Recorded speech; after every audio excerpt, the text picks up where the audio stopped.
I have not looked at myself in the mirror yet. That was a mistake. Give me 1 second, fam. Let me fluff up my little fro hair. Let me touch up. How's everyone doing today? Amazing, amazing. Oh my God, the comments are already loaded. Let me cut through a couple of them quick. This is another little strategy I have. I'm gonna cut through some of the beginning ones here while Sam gets all his work prepared, because Sam, my God, he is jacked up like a spider monkey. And we're talking about today, what we're talking about primarily, first of all, it's your boy, GRC. This is Crypto in the Morning. Let me tell you a little bit about what we're talking about today. Sam wants to get to the bottom of when this parity is going to occur, down to the millisecond. So we're gonna find it. We're gonna dive in. We're gonna get more insight, because yes, some of you guys listening know that stuff, but 90% of you just let people say those things and kind of just let your day go by. So we're actually trying to figure out the nuts and bolts of all this stuff. Why, how, between the liquidity, providing liquidity, yield farming, arbitrage opportunities. We're talking about all these DeFi platforms. There's just so much to cover, and they're all intertwined in a way. We're going to try to dig into it a little bit more. Sam's got charts, tweets, comment, everything. He's ready to go. I'm ready to go. I'm jazzed up from the, I was going to say I'm blessed up from the neck up, but jazzed up doesn't work for that. So I'm going to play real quick instead of, actually, no way. I'm playing my normal song. Can't help it. Young folks, you dripping on them motherfucker. Richard Heart. Richard Heart. Bought my hex from the fucking start. .1 every day we mark. Bought my hex from the fucking start. Sacrificing all this bread like I'm Richard Heart. Got paid on big payday and I had a hairy start. Now I'm checking on my pulse just to check my heart. Bought my hex from the fucking start. Sacrificing all this bread like I'm Richard Heart. Got paid on big payday and I had a hairy start. Now I'm checking on my pulse just to check my heart. Checking my MetaMask moving. Look at the hex, he is mooning. Looking at wives they be choosing. Peter is why they be losing. Pull chains out, now get me a check. He's gas up and it got me a mess. Remember the times he died, collect. Hex I been eating, I'm dying in the best. Getting this back like a year ago. Getting this post, I ain't letting go. Swerving the ring like a Lambo. Getting this back like a year ago. Getting this post, I ain't letting go. Swerving the ring like a Lambo. Bought my hex from the fucking start. Sacrificing all this bread like I'm Richard Heart. Got paid on big payday and I had a hairy start. Now I'm checking on my pulse just to check my heart. Bought my hex from the fucking start. Sacrificing all this bread like I'm Richard Heart. Got paid on big payday and I had a hairy start. Now I'm checking on my pulse just to check my heart. Richard Heart. Richard Heart. Richard Heart. Richard Heart. What's up? What's up, brother? How are you doing today? Well, I'm doing fantastic. I didn't really have to rendezvous with you too much today because I saw your activity all over the interwebs. So I kind of knew where your head was at. Like with that, I mean, we talked like for a couple seconds, but let's get straight to. I could have basically made the thumbnail without him saying anything. I knew what he wanted to talk about. It's clear. Sam, I actually have to run in my car for 1 second because I left something in there. But I want you to tell everyone for a second before we introduce everyone. What's on your mind, brother? Just because I'm even a little bit, I kind of want to have, I know what information you want, but I more so want to know why you're so concerned, right? Because that'll give me a better idea. I'm more of like the overall thinker, and you're more of like, you like to get in there. So what are you thinking about mainly? Is it arbitrage? Is it just these opportunities that maybe 99% of the people will slip up on and not see? What are you thinking about? Oh, well, I just want to be the fucking best, period. I want to know all the stuff I can possibly know in the arena, and what that allows me to do is see things or synthesize. So that just means fucking bring shit together in a way that other people may not be able to do, or it might not be obvious to them.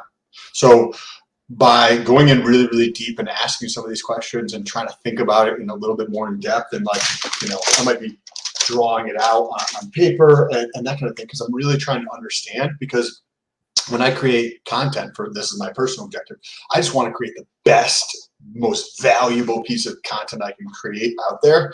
And for me to do much that, about fluff, is that fair to say?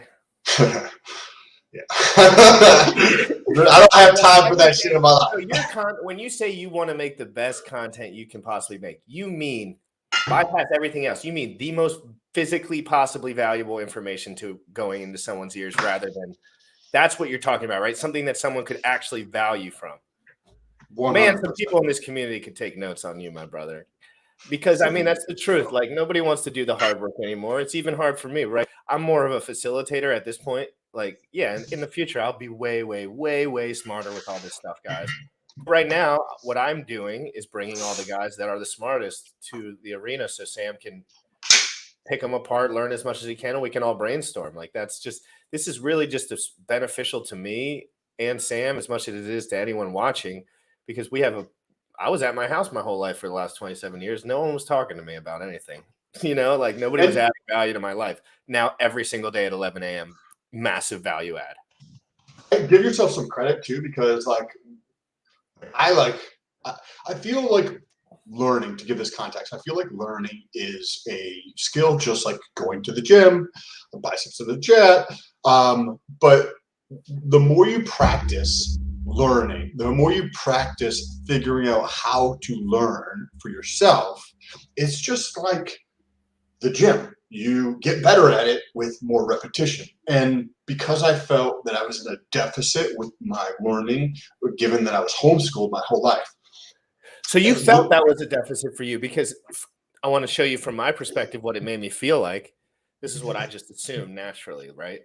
You were homeschooled your whole life. I was in the public school, right? I never did one thing in school, so I knew I had no education.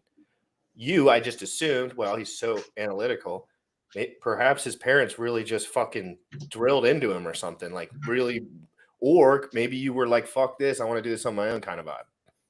Yes. But so like it's interesting, right, to see that perspective, because I thought you were like smart because of it. Like, that's almost like I assumed like, oh, maybe he had some like intellectual experience, and it like, because I never had such a thing. I never had such a thing. So I never knew. I was just assuming, right? I was like, maybe that's why he's so sharp. But then I think about other people and I'm like, well, most people aren't sharp at all.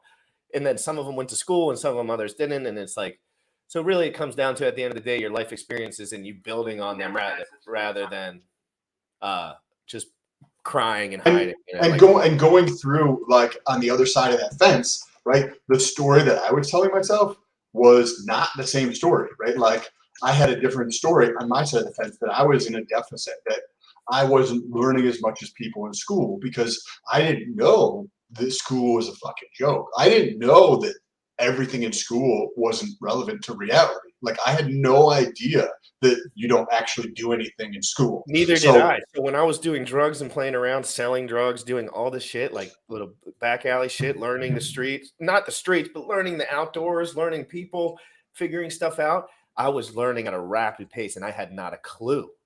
I was learning, but I was learning more than 99% of people. I was interacting with 5 different groups of people at one time with no issues. You know what I mean? That's a skill, right? I didn't know it. I was hanging out with it. I was selling drugs to guys that made lots of money, or, you know, doing drugs with guys that made, and then selling guys to dudes that were fucking broke. And we were just boys. All of us, you know, so you kind of learn how to, I was very savvy early on. I said, it don't really matter where everyone is. You just have to be cool, because at the end of the day, there's always going to be clowns and there's always going to be dudes that want to do stuff right. And you just have to let it be. Like, you're never going to say the right thing, right? Like, it's just. No, yeah, you just have to say what's right for you. But so going through that process, right? So I felt I was in a deficit, right? And I didn't realize that people on the opposite side had similar stories, but in terms of their POV, right? I think it might be just a common thing for people to feel. And due to that deficit that I felt, that I was behind everybody, that I wasn't learning as much, I just practiced learning more.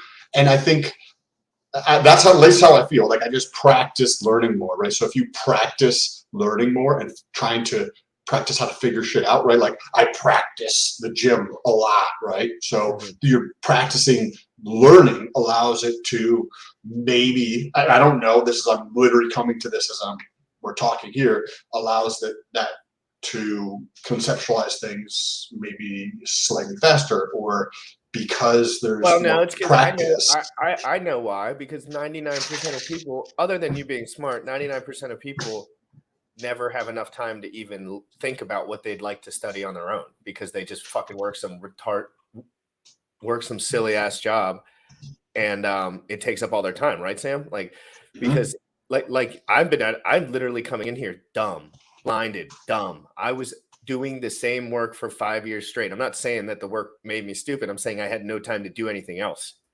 other than lift, because I wanted to lift. So I'm gonna go. Okay, I was gonna say if you need to run to the car.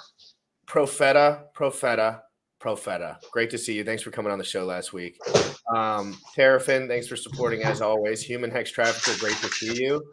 Godfather J6, good to see you, man. Biceps in the chat, everyone. Monica MoFit Meals, can't wait to see you with those MoFit Meals in the fitness challenge. So we would love you to post your meals to the fitness challenge for sure, because believe it or not, like Sam's not going to change his diet up. I'm probably not either, but I love looking at what people eat. I love it. It's so fun to look at, right? Like, especially when it's cool, right? Like when they're actually putting in effort, like to get. I think I follow her on Instagram. I think she's got a bunch of like fitness fitness stuff and meals and prep and that kind of thing. I got to make sure. Good morning, Hex and Chill Girl, the beautiful, the wonderful Hex and Chill Girl. Crypto Rangoon, good morning. Space Case, smash the like. Space Case says smash the like. You better smash it. That's an order by Space Case. He's in the fitness challenge too, and he will smash on command when we're in Vegas if I tell him to. Rusty, I'll be deadlifting and listening at the same damn time. Rusty is jacked up. Guys, I realized the other day I want to eat more before the challenge. So I started, not a lot. I ate a little bit extra, just like the littlest amount. But to me, it was a lot. John May, what's up, fam? What's up? Erwin, Flat Earth, Underground, Godfather. Guys, the chat is going berserk. We got love it. I love it. This is awesome. Stiffer, John May, good morning. Are you serious? Was that Booty Sniffer? I think. Booty Sniffer? Is that what that comment was? What is it? What was it? Booty Sniffer? 43 OG. Great to see you. Good to see you. Some of these names, guys. The problem with crypto names is they're all like crypto names. All right, guys. Hex Squid, great to see you. Erwin. Erwin's a savage. Somebody ordered a Hex shield. No, a Pulse Chain shield today. I saw that. He has a Hex name, so I can't. Before when you're done with that, you run to your car, and I'm going to do a update on the fitness challenge. So go ahead and finish going through there, and then I'll give an update when you get whatever you need to do out of your car. All right, we got crypto game. We got a couple left, guys. Crypto, and I've been looking up how to like be a better host, like literally looking it up and trying to figure out how to be a more engaging host. And it really just says, in the beginning, it is important to get to the chat, because then it helps my brain kind of get to the chat later on. Like, if you do it once, it's easier to do it twice. And if you skip it, you get left behind, right? So it's hard to like catch up. So while you're talking, I can still read the chat. I just don't have to address it. Good morning. And anyone who has not liked and shared this out, please, on mine and Sam's channel, it's up at the top here. Guys, we are going to be here every day. It doesn't matter how many people come in here now, tomorrow. It's over. It's over. When me and Sam put our mind to something, it would literally take a gunshot to the bullet to stop me at this point. So I said a gunshot to the bullet. That doesn't make any sense. I meant to the gullet. We have to learn the ghosts, the haters, as well as not feed into the bait. Yeah, but at the end of the day, yeah, it's true and all about the haters, but haters dig their own grave. Like, so it doesn't matter. They dig their own grave long before any of this occurs. It was long ago when those graves were digging, and they're just falling into them now. It's all good, guys. Sam, I got to run to my car and grab one thing. Please tell everybody about the fitness challenge update. And before we get into any of the crypto stuff, I would love to run the commercial. So I would love all your updates, thoughts. We have not talked about this yet this morning. I'm going to pull you up solo. Yep. Go ahead and run the video quick. Okay. I'm going to run it real quick. and then we'll be right back. Right into your After. face. Asking. Oh, shit, I picked the wrong one. Technical errors. Yeah, keep Let's dabbing on him. Keep dabbing on him. Boom.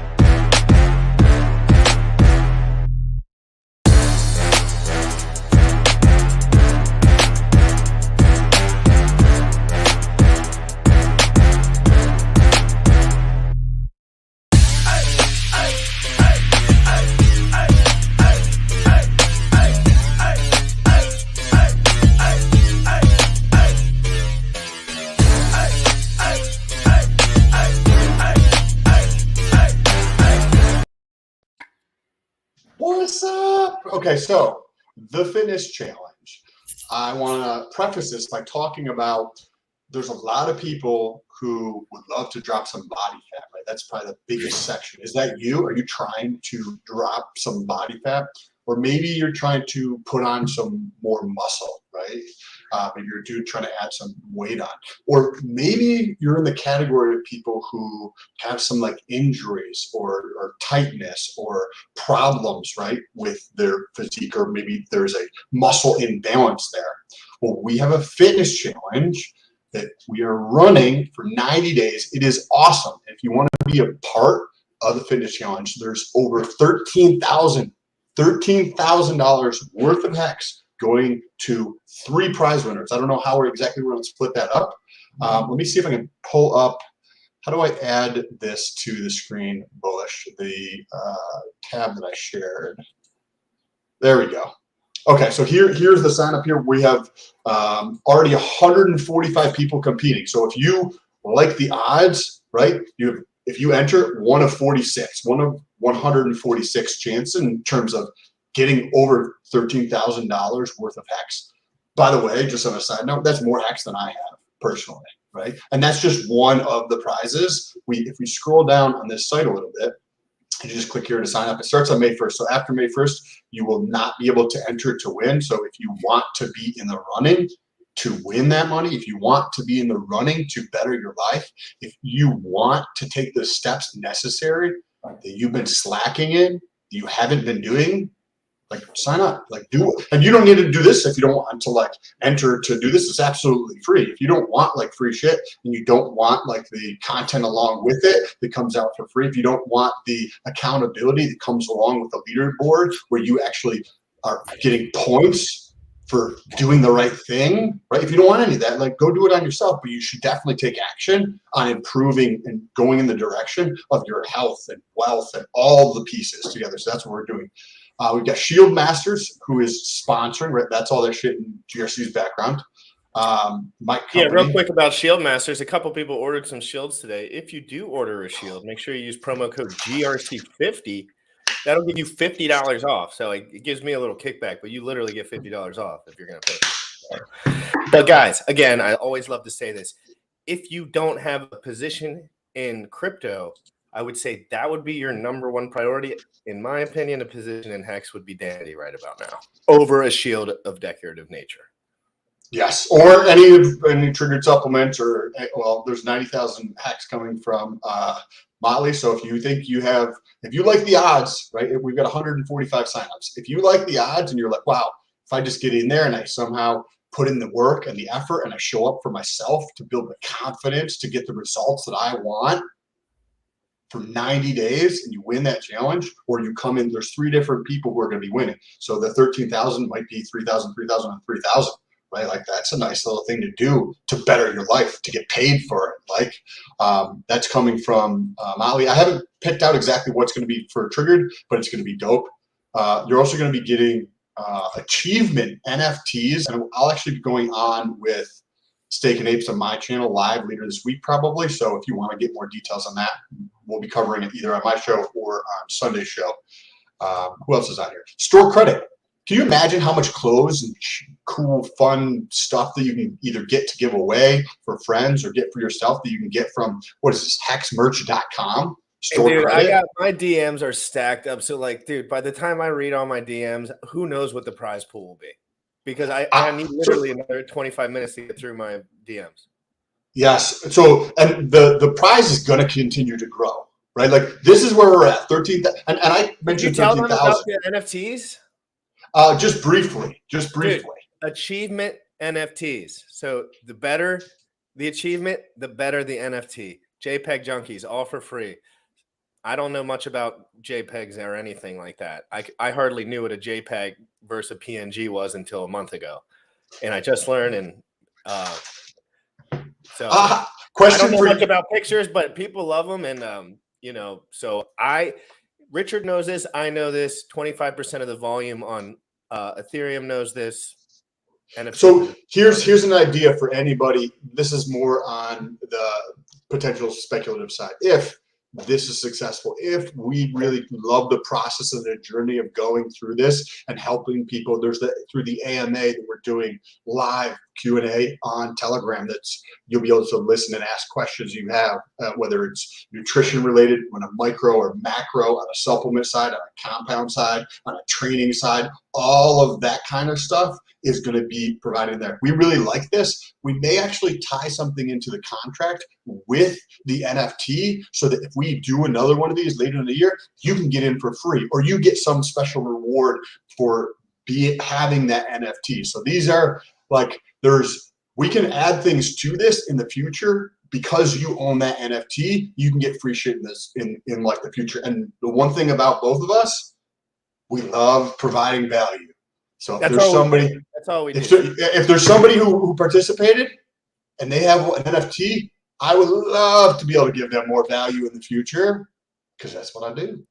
Well, so me and Sam kind of made a vow at some point.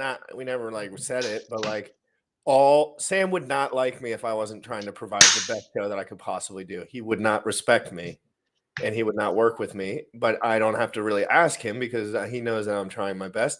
And I'm trying my best to make this platform the most valuable for everyone that's watching, right? Sam's doing his piece on this show specifically to like give you what I need for the show. And I'm bringing him the bodies and I'm trying to, you know, obviously we can all compare and contrast. We got Wendy's for tendies in the green room. Oh, 145 to answer that question from 145 have signed up so far. Before I get Wendy's in here and do the little thing, can you help me out with a simple diet? Yes, every diet is simple, Hex Boy.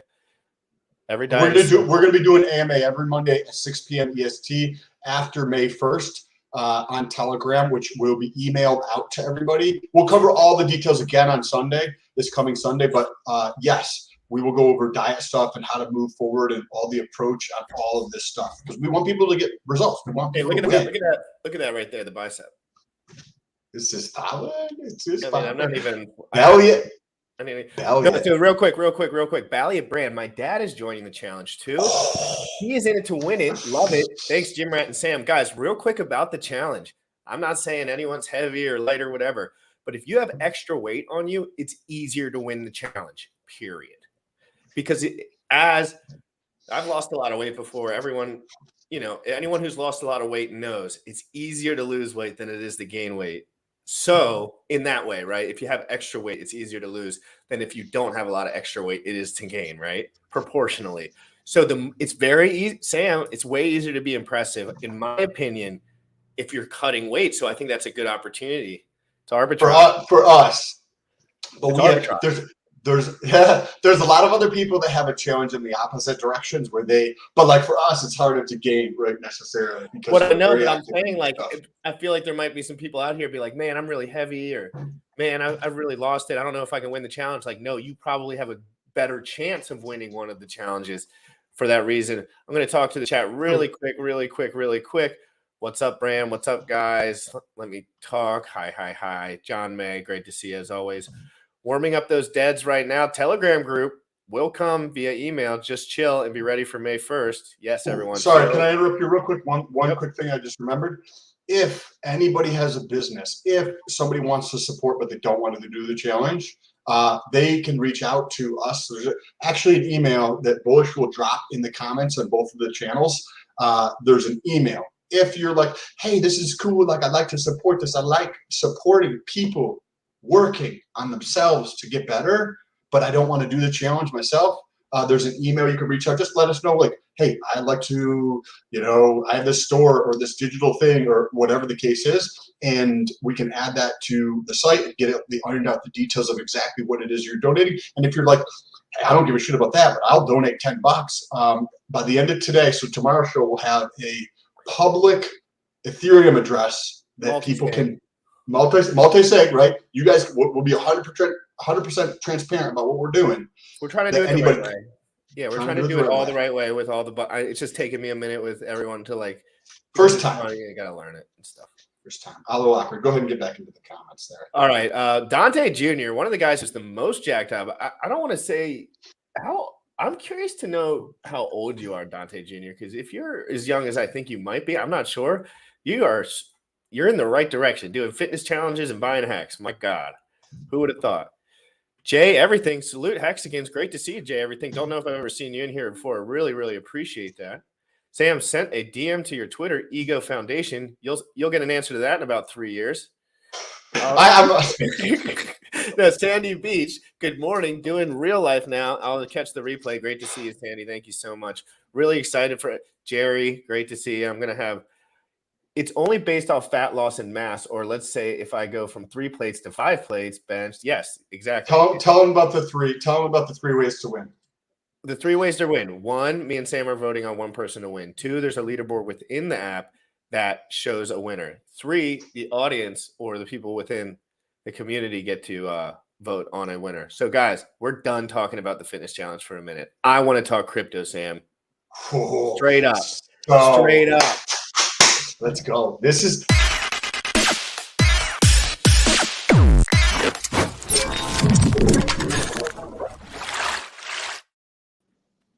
Hey. Oh, who is this? We can always talk fitness, man. I love fitness too. So yeah, we can talk fitness too, but like Sam's been a sprung loaded like a. But yeah, no, we would love to hear real quick. What are some of your goals and some of the stuff you're excited about the fitness challenge? And I know Motley's excited, your boy. How have you been feeling about it? I gotta say, shout out to Motley because this guy got rugged by somebody in the community for almost $20,000 and still donates 90,000 hex to the challenge, right? So some people would be like, oh my God, I gotta recoup these losses, but he's such a giving person. He's, thinking of other people. He doubles down. Yeah. And, he's definitely one of my best friends. So I know where he comes from, and he definitely wants to see people do well. He wants to see people live their best life and be healthy. So shout out to him. He does, and he wants that for himself, and he knows by motivating everyone else, it gives him accountability, right? So he knows by getting everyone else fired up, it's like, fuck, now I'm not doing my shit. Like, you know what I mean? That happens to me all the time. Balliet Brand, like always, thank you so much for the $33 super chat. Brand, his whole family's taking this thing extremely seriously. Like, he's like, my brothers are in, my parents are in, we're going for gold. It's funny. It's like always the successful Hexicans that want to win the hardest. It's hilarious. Right. they know how much don't need the money to win this. They know how much fun winning is, though. It's not about the money to Motley just wants to win. Balliet just wants to win, but for himself, improve his life. It is funny, man. I know some guys with a lot of t-shirts, like t-shirts that you can't even wrap your head around, and they still want more. So it's never enough. How you feeling, Wendy's? I mean, I'm a serial optimist, bro. I never I'm the kind of person that has to be forced to go to the ER and stuff like that. So I thought I was being a little bitch. I was kind of thinking that I was just kind of having a backache and stuff, and I was like, oh, maybe I have a kidney stone, but I never had a kidney stone before. So and when I was a nurse, I was a pediatric nurse, so I'm not thinking about adult ailments too much, kidney stone was kind of as far as it went. But I started seeing other, so they misdiagnosed me, right? I went to urgent care and they misdiagnosed me, and I kept having other ailments, and I was like, oh, something's up. Maybe I have maybe it's not a kidney stone, or maybe it is a kidney stone, but maybe I have a kidney infection And my girl's like, oh, don't be a tough guy. Like, you have to go to the ER, because if it is a kidney infection, you can do permanent damage to your kidneys by not getting it treated immediately. So I go, I drive myself to the ER, right? And I walk in and I tell them, like, hey, this is what's going on. I'm a nurse, like, and this is what I have, like, this is what I've taken. This is like my symptoms. And they're like, and they went and do a diagnostic, and then the the doctor comes back and he's like, so surprise, you don't have a kidney stone, you have diverticulitis, which is essentially your intestine, your colon will like develop like pockets, and there's like these diverticuli where like things can get like kind of like entrenched, and it can cause like infection. And in my case, like there was like little holes that like ripped in the colon, and so that's where you can get like really, really serious issues. So like if that persists, you can actually have like part of your gut die. And so what they do for that is they'll like resect it. So they'll cut on the left and cut on the right, and then they'll give you like a colonoscopy bag, and that will let your gut is actually, I think because it's so vascular and has so much like mucus and stuff like that, it will sorry for like nerding out on you guys for a second, but yeah, my mom just had diverticulitis surgery like 3 weeks ago.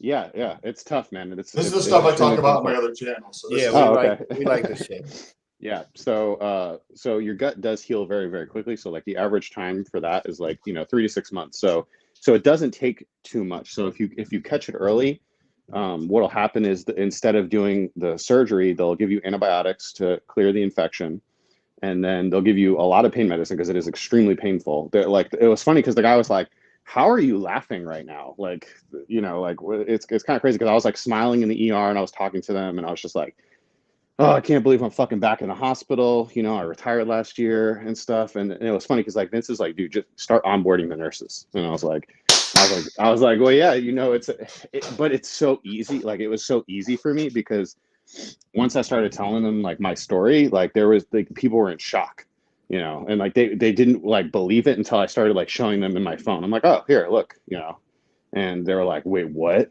And I'm telling them my lifestyle and everything, and they're just like, what one of the nurses in the ER is like, dude, you're blowing my mind right now. Like, this is, and so I just kept doing it. I get on the ambulance and I'm like, oh, I used to work on an ambulance, and then I'm telling them like, oh, I'm retired now, I'm rich, and they're just like, what? And so I just kept doing that, like every which way. Anytime I had a new nurse, they're like, wait, you're a nurse? Where do you work? And I'm like, I don't work anymore. So just kind of like, it was kind of just very, very easy to just like keep onboarding people and stuff. Well, nurses are great. They're always in the position where they want to learn more about, because they're working so much, and they're like, fuck this too. Like, I know a lot of nurses that are like, a lot of their time spent while they're working is a little bit like, fuck, it's like, fuck, like, we're not getting paid that much, like this is a struggle, right. And grind, right? Yes, it's very difficult work. It's very stressful. Like, one thing I gotta say is I feel so it was probably the worst week of my life. Like, I was hospitalized for a full week. I mean, the pain that you go through as a patient and all that stuff, it's terrible. I probably got stuck like 25 times with like large bore IVs, because I'm like on nonstop antibiotics and stuff, and those things like kind of like rot through your veins really quickly. So you gotta switch it up. It was fairly difficult, and like, one thing I gotta say is like, I'm a nurse, so I caught a lot of stuff. Like, I caught mistakes like left and right, and I was way more experienced than like some of the people that were taking care of me. So I was like, oh, you're doing that wrong. Like let me help you. Or there's just like a lot of instances where I was like, man, if I had no medical experience or I wasn't who I was, then it would have been a way worse experience. And one bad thing could have lent to something catastrophic. And so, yeah. Have you ever heard of? So I'm big on like the health side, or peptides, right? So peptides is protein basically, but there's a peptide specifically from the gut juices, and it's a portion, right? So it's a string of amino acids. I think it's like 29, and it's called BPC 157. body protective compound 157. GRC knows about it because I talked to his ear off about it like years ago. I've listened to thousands, I mean, tens of hours, 10s and 20 hours of stuff on BPC. I've never messed with it myself, but it's heard of miracles about it, read about miracles online about it. Yeah, BPC 157. Yes, Chad. Okay, so I've read tons of literature. Like I started researching with it in 2016. We're not doctors. No doctors. We're definitely not recommending anybody, but if you find it curious or interesting, you should definitely check it out. BPC was originally developed for like ulcers and stuff, and then they realized that it helped heal throughout the whole entire body, but specifically it was really good from your ass to your mouth, like your GI tract, right? And help healing throughout that. Like my mom just had surgery for breast cancer, right? She's on it. My brother just broke his neck like a couple months ago, and he's going through therapy. He's on it. I use it for repair purposes. It is amazing. There's 40 years worth of research on it. Extremely, extremely, extremely safe. They haven't been able to find. Check. If you have questions, send me a DM. If you have questions, like I can send you research papers or send me the link for like where you get it, and I'll definitely order some for sure. Very like I've been using it since 2016. It is awesome. Like it is amazing. So, but go ahead and finish it with this. Yeah, no, that's there's some like some of the stuff that me and Sam have heard of and talked about in different forums would like absolutely blow the minds of everyone in the Hex community, but it's really hard to even go to that arena because you know, it's not the place for it really. People can reach out to you and you can say whatever you want. Like, yeah, you can say whatever you want on stream, obviously, but like at the same time, it's like target audience, but there is a lot of mesh when it comes to these peptides and stuff because like like there's a lot of healing compounds. Everyone thinks, you know, everyone's talk about steroids, this, that. It's like, it's not even about any of that. It's about researching biology and understanding supplementation and what's possible, right? Like, it's like, what is possible? Not, it's so, a lot of the stuff that bodybuilders look into constantly is just like how to get a little bit better at stuff. So like, there's a lot of things that can help you with that. And if not, 90% of them have nothing to do with muscle or anything. It's just like regenerative stuff and like hair stuff. There's a lot of good hair for people that are losing their hair. Me and Sam both know how to rejuvenate hair loss when it's not 50% gone yet. Like if it's less than 50%, like you can still get all your hair back. I'm pretty sure. Like I've done a lot. Like I posted on Twitter before, but a lot of people don't know that, Sam. This was like, I can pull up a picture later or something, but this was basically all gone. It was like, this was back further and this was like much smaller. Yeah, but if you did that 10 years before, would your hair be all there? Yes. Oh yeah, correct. Because he didn't know this stuff until his, you know, maybe some of his alopecia was like fully set in. But hair loss is another thing that is preventable. And another thing people don't talk about is hair transplants, that a lot of bodybuilders talk about hair transplants as well. That's something I kind of know about, believe it or not. Although my hair has never fallen out or never will fall out, I just learned about this stuff through the time I was it's just like very cross pathed with bodybuilding. When I started doing creatine, it like accelerated my hair loss like crazy.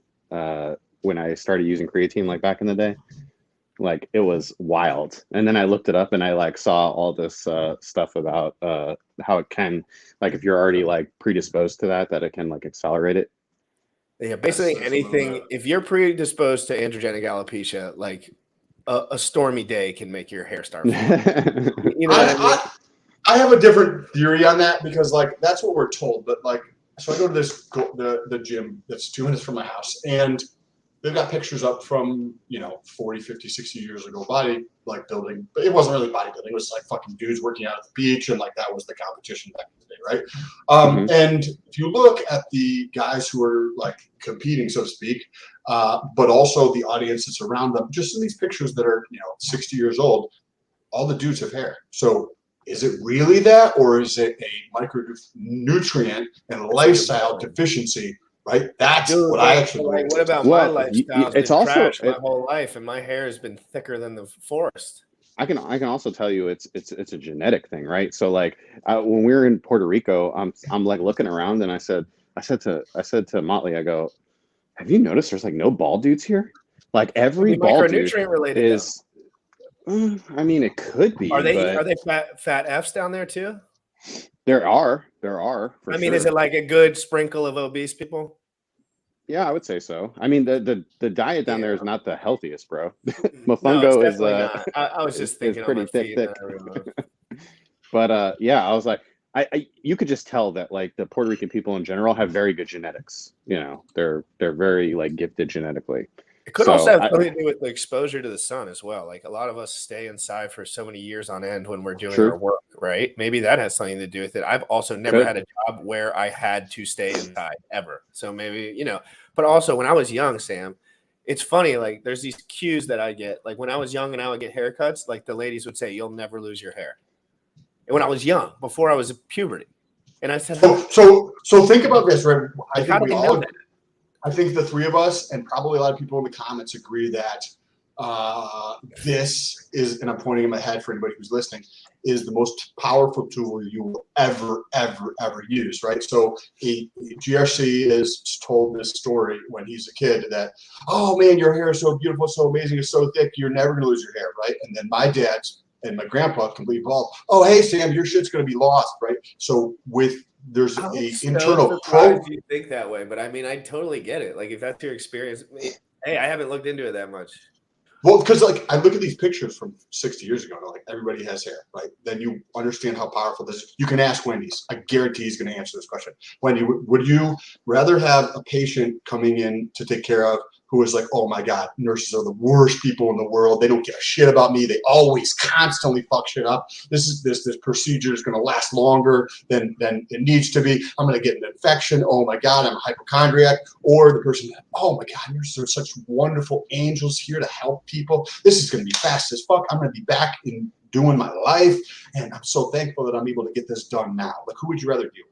Because you know the one's going to create fucking complications in their mind. Right. Yeah, but Yeah, Sam, it's actually there's so interesting many though, people because that are bald, certain people in nursing. Well, I'll say a couple things on this.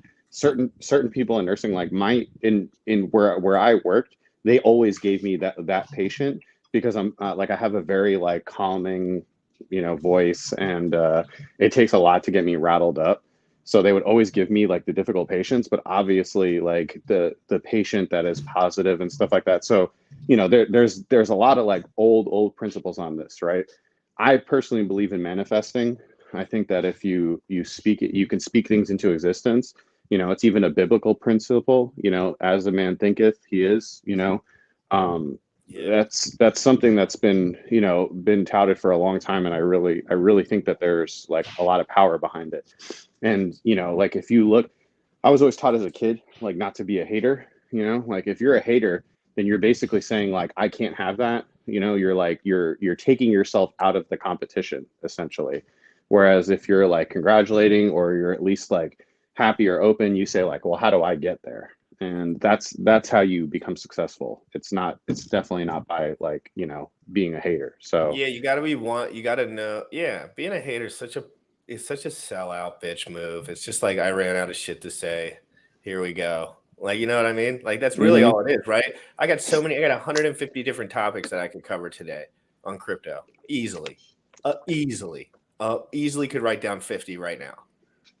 No problem. And some people decide to talk about nonsense. It's like, it's retarded. Well, I mean, like, think about it. Like, think about how easy it is to let like negativity like come over. Look, I just spent a week in the hospital, bro. Like I was on top of the world, a week before, right? I'm more fit.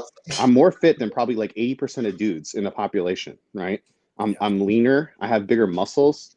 Like is it fair that I was hospitalized because of, like my gut, like there's guys out there that are like slamming back McGangbangs daily, and I was in the hospital. Like that shit's not fair. But like, do I focus on that? No, I just say like, okay, like this is the cards I was dealt, and I'm gonna like try to, my best to overcome it. Like that's just how you have to bet be on in your life. future self, right? You bet on your future self too. Like some dude smashed into my car. I didn't have a car for 40 days, and I literally got the check like 2 days ago for the thing. I never gave a shit. I was like, I'll just sit in my house then and fucking work. Bro, whatever. like you can't change the cards that you're dealt. There's going to be people that are adopted by Madonna and Angelina Jolie, right? Like some kids just have the silver spoon that they're just like brought into this world with, right? Like you can't change, what you're born into. but you can start making decisions every day after that. So like, interesting story. I was like walking around the neighborhood because I was literally like cooped up in bed. Like I actually was like trying to do push-ups and stuff like that in the hospital. Like I was just trying to do anything, bro. Like I'm just like, man, I could just feel like strength leaving me and stuff. And I'm like, man, this is crazy. Like they wouldn't let me go outside. They wouldn't let me walk around. It was a nightmare. Yeah, bro, it felt like prison. I'm like, what the fuck? I'm like, do I gotta like slip somebody a C note to get the fuck out of here or something? Like, just let me go for a walk or something. Like, I felt my lungs like I don't know if it was like the starting of like like what it would feel like to get pneumonia, but like I felt like my lungs getting like, I don't know how to explain it, maybe like heavy or something like that. Like I couldn't take full deep breaths. And even right now, I'm just walking around and I'm getting like gassed and stuff like that, you know? So it's like, man, it really like, you know, took a lot out of me, but you could hear it in your. You probably see a couple cuts that you didn't. The one thing, little secret about the hospital is you can usually get away with losing a little weight, getting a little free cut in. Yeah. Okay, well, yeah, the 2 days, the 2 days of no eating and the 2 days of like clear liquid diet was pure trash. I was like, so the second day they had like they were giving me like this fucking lime jello and it was so disgusting. But I was so fucking hungry. I ate it and I just instantly puked it up. It was like disgusting. Yeah, I was just like ate it and I was like, this shit sucks. And I was like, just like green liquid just like flying out of my mouth. I was like, oh god, this is miserable. Yeah, if your life's good, you just look at everyone. You're like, I ain't dying. They're like, nope, and you're like, fuck yeah. Like, you know what I mean? Like, really, because all Wendy's hopes for and I hope for is that my family and I just don't die in a weird way. Like, I just live my life. Bro, we're all gonna die, man. It's just about doing what you can while you're here, trying to impact others' lives, try to lead the best and happiest life that you can live, right? And you know, it's the stuff that like Richard Hart talks about, right? It's like, you know, call your mother, you know, like spend time with your loved ones, you know. I try not to go to sleep angry with people, you know. Find a girl who loves you. Live a good life. Find a girl who loves you, like GRC by himself in his house all day. yeah, like all, you know, that kind of stuff. So interestingly enough, okay, so I was walking I just remember what I was gonna say. I was walking last night, right? And I was listening to, I was listening to K4K and I was listening to Sam's video on the parity stuff, so we can talk about that in a little bit. Yeah, I'll pull it up in a minute. Yes, because I want to hear your. So this guy, he's a young African American man and his girlfriend. They're probably like 18, 19, something like that. They're walking in my parents' neighborhood, and you know, I'm just like, you know, just trying to like build back my lungs up and stuff like that. And I like sometimes I'll like turn down like the audio when people walk by, so in case they say like hello or something like that. I'm not like a dick and I just like keep walking, you know. Yep. So I turned it down, and he said, "Hello, sir." Nicer guy than me. Yeah, and I said, "Hey, what's up?" And he said, so then he like stops, and I was like, "Okay," and I was like, he goes, "Do you day trade?" And I was like, I mean, I have. And he looked all like excited and stuff, and then I was like, well. Like, what do you day trade? You day trade like stocks or crypto? He's like, oh, like I'm learning crypto. And I was like, well, buddy, you stopped the right person. So I started like blowing his fucking mind, and you know, so I instantly. Why did he ask you? Why did he ask you though? Like, I guess I look like a rich motherfucker, man. I don't know. No, I mean, were you like dressed? I mean, like, you know what I mean? Like, bro, I was wearing Adidas, like, and one basketball shorts and like a t-shirt. It wasn't even like you were chilling. T-shirt. You just looked like you were on chill mode. Yeah, but like when you're excited about, like, I'm talking to dudes at the gym. I'm like, hey, bro, get your friends together. I'll do a free fucking like seminar and teach you guys everything I know. I do that all the time. You're just excited about it. You want to share with other people because and you have pep in your step too. You have pep in your step. So people are like, why does that guy got so much pep in his? Not they don't think it, they don't see it, but they feel it, right? Like a lot of the draw to like public speakers and people that are really good in front of people is that they have pep in their step. You know what I mean? Like they have a little pep, and people are like, wow, he's got a little pep. Like I want to have, you know what I mean? It's like, so let's talk about it, Sam. I want you to pull up something, whatever you want to pull up right now. Just spit it out. I'll give some context because you two both already have the context, but probably most of the people watching don't have the context. So I did this video yesterday talking about parity with the 4 kind of versions of hex, right? You have Ethereum hex, you have Pulse hex, and then you have wrapped of each one of those on the respective chains. And I put together, let me share this with you. You guys see this okay? Right? Okay, so this is like pretty simply how it might look, it's going to look, right? Where you have the pHEX over here, then on Pulse X, you have a bridge that goes back and forth. So we want to understand both sides to understand each of these pieces, to understand if there's going to be parity happening relatively quick. For those of you who are not sure what parity means, it's just like, are they going to be the same price? Meaning, like, if you have 10,000 in your bag of pHEX, you could have 10,000 on the Pulse chain side. And if you're like, well, it's just a copy, right? It might be somewhere between 0 and 10,000.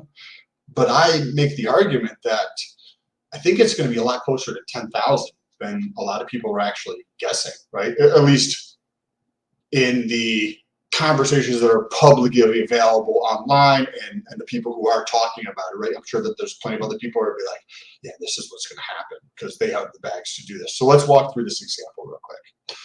So we have pHEX here. Now, somebody can take that on the bridge and they're going to send it over here. Now it's going to be wrapped hex, right? You can't stake this in the hex protocol, but maybe you can put it up as an LP pair. You can earn yield on this, right? But hold on. I want to stop there real quick before I get ahead of myself. Cool. Okay. Go ahead. So the problem to me, this is just my brain completely. So please, everyone, just fill in. The problem to me with comparing wrapped hex to regular hex is the functionality is completely different. Because there's no wrap staking protocol as of right now for. So let me counter that, right? So what GRC is saying is that this is completely fucking different than this. Cool, I completely agree, right? What does this do for you? Earn a yield. In its most distilled version, it earns you a yield. What does this allow you to do? Earn a yield. It's just you got to earn the yield over here, not on the protocol, right? Which for certain people would be advantageous because they're like, I don't want to lock my shit up. I just want some monthly income coming in, and I'll skim that off and I'll put it into a protocol or let it, build, and then I'll put it into the hex protocol, right? Or maybe they just want to do this. People maybe like Wendy's or people who have a lot more hex than I have, right? It's in their best interest to do this, right? So if you bring this over here, and then say if there's like a 1 to 10 ratio, right? And these, I'm not saying this is going to be the ratio, but just for conversation purposes here. So somebody takes their pHEX, they pay the fees right here, right? They're going to pay an ETH fee, they're going to pay a Pulse fee, and then they're going to pay a Pulse X fee to do this. I think it's 0.1, somebody can correct me in the comments, but the bridge fee, I believe, is 0.1%. Pulse is going to be nothing, and then ETH might be, 10 to 50 bucks, or depending on what's happening in the market. So they bring, say, 10K over. Right?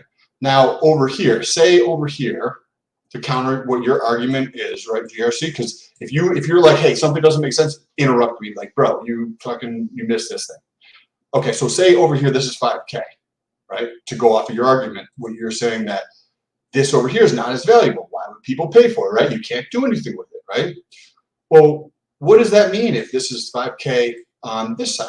Well, that means that Sam, anybody could go over here, purchase this for 5K, send it back across the bridge, minus the fees here, and they take their 5,000, they turn it into 10,000. Right? So that's going to be an arb opportunity right there. Yeah, because it's the same asset. Correct. It's just a derivative, right? You're just pushing it to one side or the other. Okay.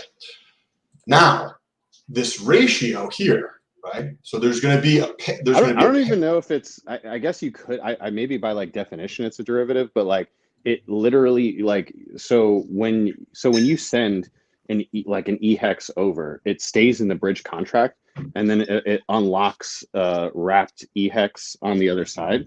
So it's because it's 1-to-1 redeemable. I don't even know if it's actually a derivative. I guess maybe it is. Like an MDO, which is a mortgage-backed security of some sort. It's Right. You're like, okay, well, it's just mortgage. Yes, it's a mortgage, but it's kind of derivative just because the way that it's structured. Like it's semantic. It's semantics one way or the other. Yeah. Like, What about this It's comment real quick? essentially the same as trading as trading one, you know, because it's like wrap Bitcoin, right? Like you can go to the contract, you can buy a wrap Bitcoin on Uniswap, go to the contract, and then unwrap the Bitcoin and have Bitcoin on the Bitcoin network.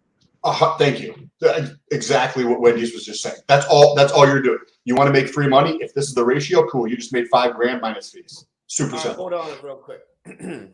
So I suggest a correction. Your graphic pHEX is a DEX on Pulse Chain, not the name of the bridge. Well, yes, it's going to be a copy of Omni Bridge, which is the bridge between, I think, DIAX or something like that, and Gnosis or some chain or something like that. I'm going to be doing a video on the white paper. I've got it pulled up as a browser tab. After I read through the white paper, I very much appreciate your graphic update rather than the full-on just writing. You have the boxes there, which is nice. Okay, so what happens over here? So say this is a 1 for 10. Now we're going to be looking at this side here, the pulse side. If this ratio is 1 for 10, then let's change this color up now because we're going to be in pulse. So let's use purple. So say you could take one of these and you get 10 of these, right? So you're like, ooh, that sounds like a good idea. So what is anybody who owns an pHEX going to do? Bro, did you know you can bridge your shit over and pay a $30 or $50 fee and you get another zero on your bag? Right? And why would people do this? Because of what you mentioned. If I get a 10x, say 10K, 12 cents is about 83,000 hex, right? So on this side, 10K is 83,000. On this side, if this were the ratio, this is 833,000 hex. Cool. Take that shit and fucking post it or like interact, stake it on the protocol, and you just make more money. Right? Post it up, and like, look at my bag. I just added the zero, and I didn't do anything. Jim Rat talk. So this, what does that do? It drives. You ever this make a staking ratio. protocol, Sam? Instead of stake, make it post. Right. So this wouldn't be the ratio because then people could just print money, even if it's 1 for 2.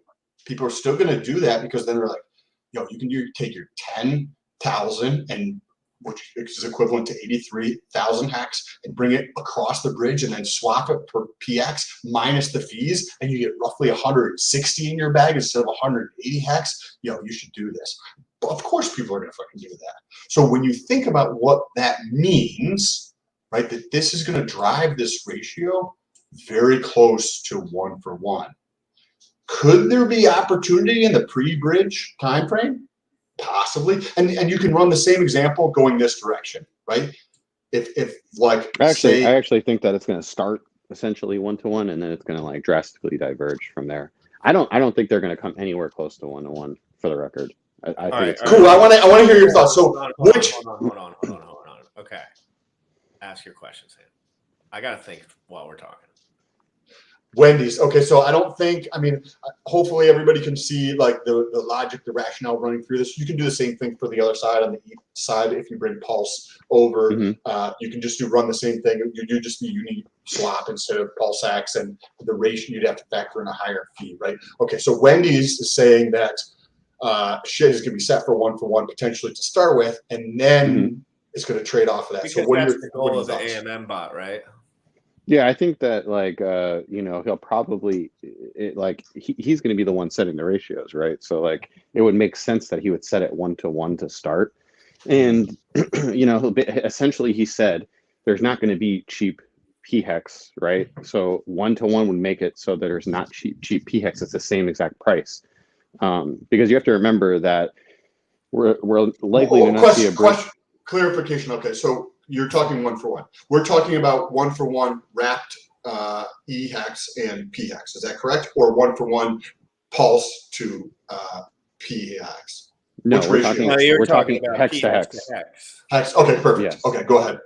Thank you. Right. Yeah. So it's likely that we won't see the bridge for maybe even 2 days.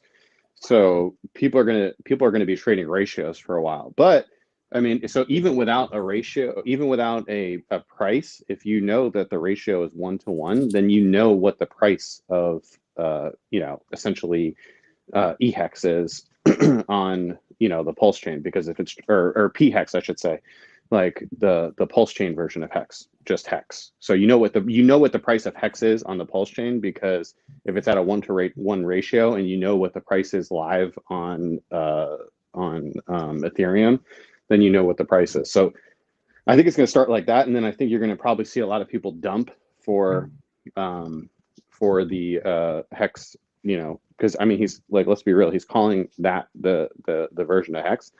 Now, because of Hart's law, the more liquidity that comes over, they're going to be somewhat bonded together.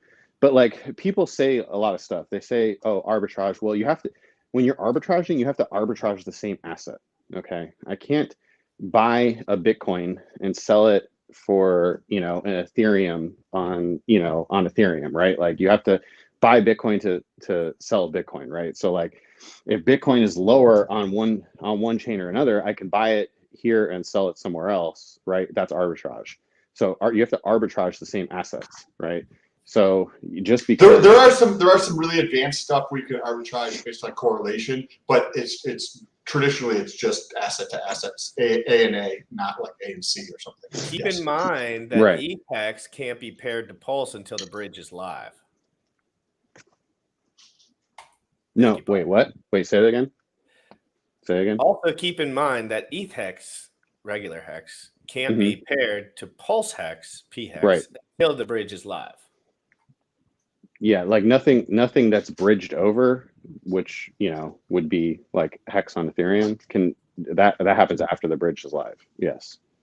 Okay, so you're saying he sets it at 1-to-1, the hex is on the Pulse side, and then you actually you couldn't even do that. You can't do it until it goes live, right? Yeah. So I wonder if he will do it first, or if he's gonna let the market do it. Then if he's gonna let the market do it, then you got to be really careful, because somebody could set like a crazy ratio, and that could be, I mean, it could be advantageous or it could screw you. But I think that the only time that they would reach parity would be like when a ratio is set.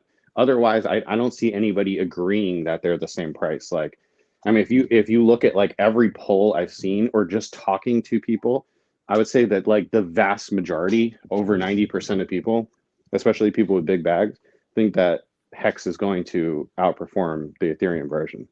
I mean, you got to think that like in which way? In which way? What's the logical thought process behind that? Right? Because if you have networks, because these networks are social consensus. So it like the underlying stuff doesn't matter. It just matters what everybody like agrees upon, and everybody's agreeing that is hex. So that's the one that they're going to support. And like, I just don't see the Ethereum version trading 1-to-1. I'm not saying that it's going to die, and I'm not saying that it's not going to do well. I'm just saying that it's going to trade at a discount to hex on the Pulse chain. And also like it's cheaper, it's quicker. Like, why would you want to use the thing that's slow and sluggish and more expensive? So there has to be a premium for those things, right? Like, are you going to pay more for a car that's slower, more expensive? Like, no, you're not going to do that. That's ridiculous, right? Why would you do that? You're going to pay more for a car with more features, right? So the implied extra benefit there. I can see that when you just factor in fees, right? When you just think about fees, because most people are not going to be able to model out what you're talking about, but when you just factor in fees, somebody can model that out, right? So there's going to be some type of implied discount just because of fees. There has to be, and then not to mention, like, I think so as far as like onboarding goes, is it going to, you're going to have, like, you got to think about like what's safe for your onboards and stuff, right? So like, do you tell them to get the Ethereum version of hex when we don't know what's 100% what's going to happen? Obviously the God will could come in and just be like, yeah, it's going to do well, right? We don't know about that. We don't know, but we do know that the the Pulse version, because it's actually hex, is going to do well. The community supports it. Like, we're all happy about moving to Pulse chain. So from like a safety standpoint, you could tell people like buy hex on the Pulse chain. And not to mention, like, for onboards, like, fees matter, right? Like, my girlfriend's like, well, what about the people like me that don't, I can only buy like $500 worth, like, if I have to pay $100 in fees, like, that's eating a huge chunk of my money, right? Mm-hmm. Exactly. So like those people are not going to buy the Ethereum version of hex. Now, again, don't know. Ethereum's been here for a long time. There's obviously value in that it's not going anywhere. It's going to proof of stake. There's going to be other layers and stuff like that. So who knows what happens? Wendy's counter to that. Okay, so let's play that out, right? Like, because I agree with a lot of what you're saying. So just to have a dialogue, okay? So say what Wendy's is saying. If I'm going to paraphrase what you're saying to make sure I'm understanding it, and then go a little further. Okay, so like, you have two things. One appears way better than the other one, right? So that's going to be implied that one price is probably going to be traded at a premium relative to the other, just due to fees. But there's other, like, speed and costs, like speed and just the one is by Richard Hart, the other is not, right? So there's going to be more support in one direction, right? Okay. So what if you play that out, right? Then that could potentially also lead to a decrease in the or an offset of the, because I still think parity could play out, and that's because of this piece that I'm about to mention. Because if you have a decrease in the number of stakes over a period of time on pHEX, then the rate goes up, the yield goes up on that side to offset that premium, so that they can still trade at parity, if that makes sense, to compensate for the extra fees and the supposed. Say it one more time. Say it one more time, please. Okay, so if you think of the cost differential, just look at fees, right? There could be some other peripheral things, right? pHEX is more expensive than pHEX, right? At this moment, yeah. At this moment. So what is that? What could that lead to if that one's trading at a premium and the other one's trading at a discount? Well, there's a couple different ways to think about this too with the staking thing, because when the fees are low, the staking is just completely different. Like, the way that people stake and the way that people do correct. So different. So you have two things. Good. I'm glad you brought this up. Thank you. This makes it more thorough. You have two things to consider. How does what Wendy's argument affect the ratio of people staked on pHEX, and how does it affect the ratio on pHEX? So let's take a look at pHEX first.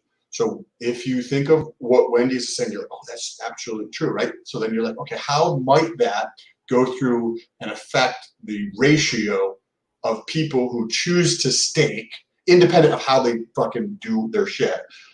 There's the quantity of stakers, right? Because that's going to affect the rate. The stakes on Ethereum will trend longer, and to compensate for the cost, for sure. But what about the actual ratio? I mean, it's unknown. What are your thoughts on that, right? Because I see that the ratio changing.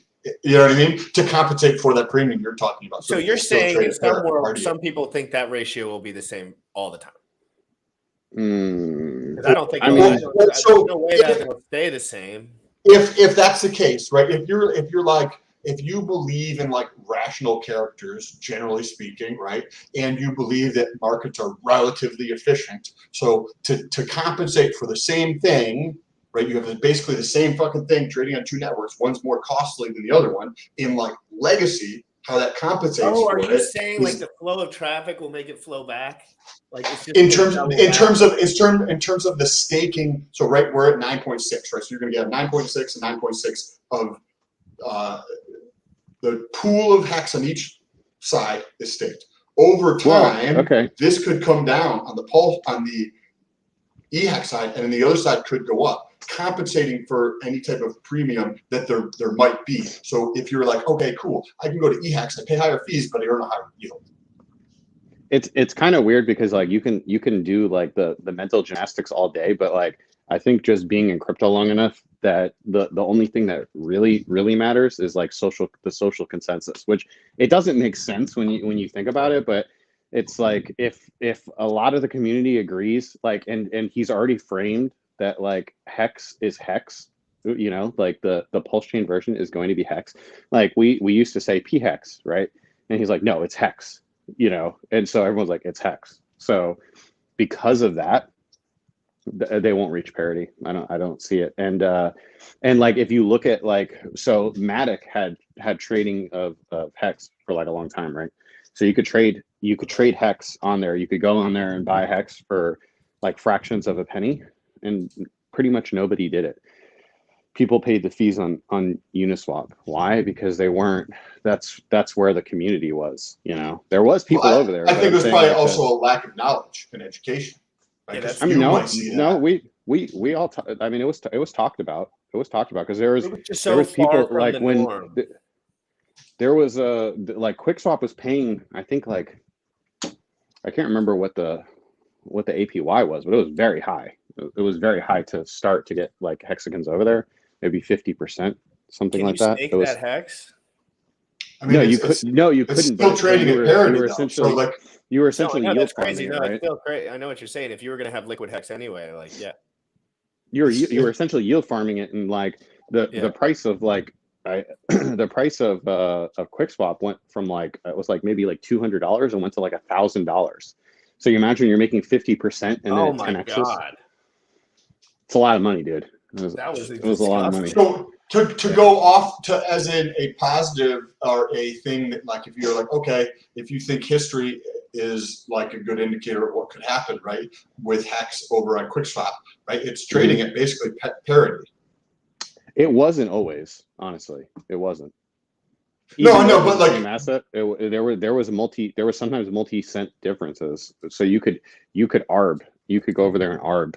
You could just buy hex like way cheaper. And so I think that's going to happen because what we're talking about in the community is substantially larger now than it was. The reason I think it won't happen is just because there's so many more active people that are going to be on Pulse Chain and that are already on Ethereum that like people won't let those like arbs happen, right? Like if it's a 1 cent difference, that's pretty big. So I don't think it'll get like that, but I think it'll be pretty efficient.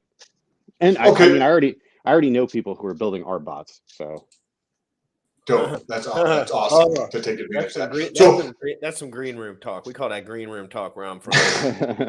There's also going to be an opportunity with like the liquid loans, the loan token, because according to them, you got 3 buckets, right? You got like you can borrow, you can put your pulse in there, borrow against it, right?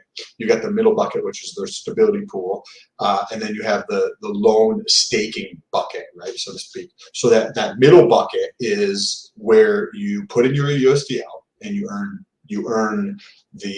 basically earn pulse by doing that, and you mint the loan token, right? So and you're going to mint that at a certain ratio. So when you think about that, you're like, okay, I put in 10 grand of USDL and I get, just say for example, the ratio is 1 for 1. So you get like 10,000 loan token, right? But what if you go to PulseX and that loan token is trading for 8,000 or 11,000? Then you could just do the same type of thing in reverse. So like that ratio is going to hold what is actually happening on PulseX with the loan token, or you know, people like Wendy's friends, or if I can figure out how to do it, I will be taking advantage of things like this because there's so many different opportunities like that across the board in so many different ways. Wendy's, have you thought about that or consider that? Because I see them talking about their arbed USD stablecoin, right? But nobody's talking about the issue with, right? And that shit's going to change every year. He said it's going to drop by 50%. So next year, that ratio is going to change. And if it changes all at once, I haven't been able to get clarity on that. But if it goes, say, from 10,000 to 10,000 tokens of loan token that you may be able to mint, right? Like if they're like, if that's a gradual tick down every single day, that's going to be one thing. But if it goes from 10,000, then next year it's down 10,000 gets you 5,000 loan token, right? Right there's opportunity in some way. Real quick. Jerry Oaksmith wants us to give us a quick second break. I'm going to switch it up for just a second. Bring it right back if you want to after we're done. Let's just give it a breather for a second for everyone in the comments that's on 2x speed trying to catch up. Guys, if you're new and you're already signed up for the challenge, you can skip to the 45-minute mark because we talked about the challenge. If you already signed up, now if you haven't signed up, go back there and check all that out. But so yesterday I had a discussion with the founder, maybe, I don't know, bullish. Is he the founder of Fiat? It's pHEX, and it is a Aave fork. And I wanted to ask Wendy's, as far as a platform like that, a decentralized finance lending platform, and all the stuff that they provide, is that something that, if worked properly and was completely functional, you would want to take advantage of? Yeah, I mean, I think that those things are needed on every chain. The full DeFi, interoperability. Now, whether Fiat should be the one to do it or it should be another team, like, I can't speak on that. There's going to be many teams trying this, by the way. Many. Can somebody can you, if you have any context, even if you don't know all the intricate details, can you share what the F is talking about? Pull it up, Sam. pHIAT.io. pHIAT.io without the F. Fiat. Oh, okay. Fiat. Okay, gotcha. I have no idea. What is this thing that he's talking about? It's DeFi. It's a lending protocol. So is it liquid loans? Like, what is it? That kind of thing? No. Okay. What is it? Liquid loans. Liquid loans is like essentially a stable coin, like make or die. Aave is a lending protocol where you can go and supply assets and borrow other assets. So liquid loans, you cannot like put your HEX there and take a loan against your HEX. Ooh. Wait, so you can take what you can take? Hey, let's say you have Dogecoin in your bag right now, Sam. You got a big fat bag of Doge. You can pair it in here, and you can take out a loan. Go to Aave. Just type it in Google. But this is all done. Like I was playing with the test yesterday. AAVE, you say? Yeah. Yeah, AAVE. IO. Yeah, and even Compound's another one. Aave. Yeah, it's an Aave. So you could pull out any like Aave is multi-chain, so Aave might actually even come to Pulse Chain. Which I would feel much more comfortable with that than just trusting some random team, because, like, let's be real, like DeFi gets hacked all the fucking time. This is hard. I'm not just look. I'm not trusting random people with my money, with my millions. Like, unless how much build education it myself, would they need for you to think that they have any kind, or is it just like trust via knowing someone at that point, via their reputation? I mean, like, if it's at this point, I'm either like I have to know the people, or I have to like for example, if Aave, okay, they're trusted, right? Like Aave's trusted. They've done this before. They're already multi-chain. I've used their contract on plenty of chains and stuff like that.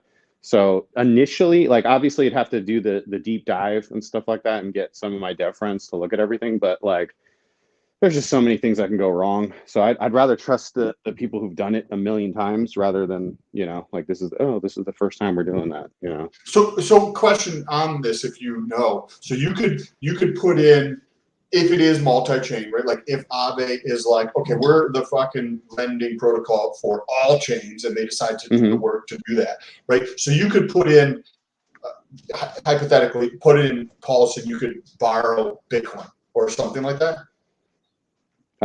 So usually what will happen is you'll either supply, or you'll supply and you'll get like an APY, or you'll say like, okay, I want to borrow, right? And so you'll like put up, let's just say like 10 Bitcoins, and it's like, okay, this is your interest rate on the 10 Bitcoins.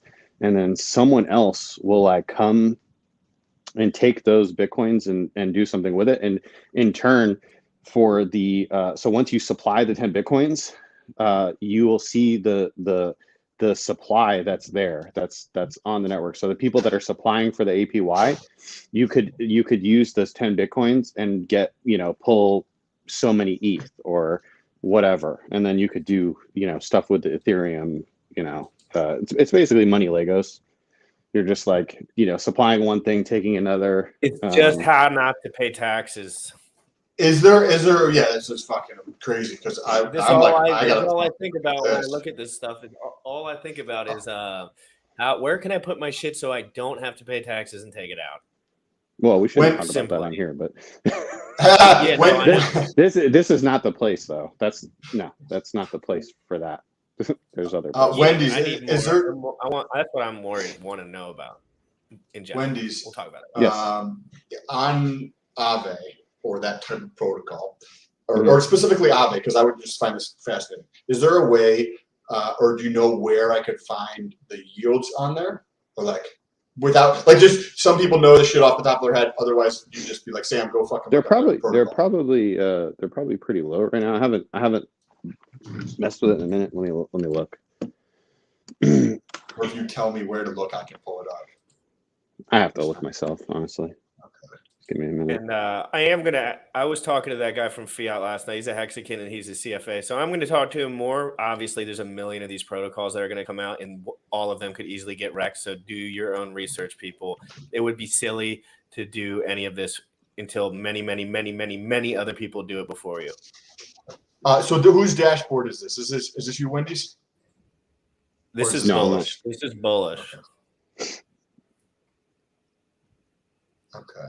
So this is that protocol, the Fiat. Yeah, this is the test net. So this is hooked straight up to the test net. Oh, So wow. unlike a lot of the other stuff, they still do have all their test net shit ready, which is pretty dope, eh? So yields are there look like they're very low.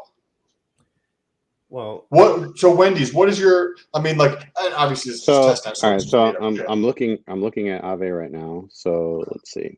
So like you can, for example, you can supply dye, and you will get 2.25% back in dye, and then 0.34% back in Aave.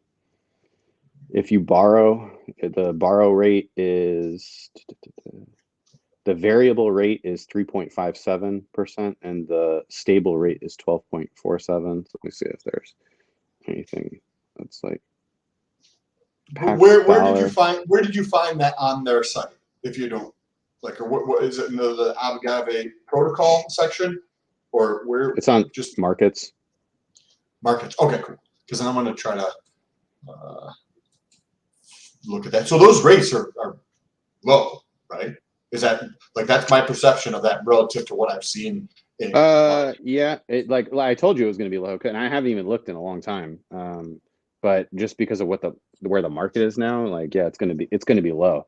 Like if you're making like I've made, I don't know what's the highest I made, probably like, well, the highest like safe return I've probably made is like around 30% APY on stable coins and stuff. But that's because everybody was using DeFi, and so like if there's high demand, then like at this point, like everything's nuked and people are just trying to get paid and like live off of interest, so everybody is supplying, and so that's why the yields are so low. Right? Because can you talk about that? Because you mentioned safe, you said safe relatively.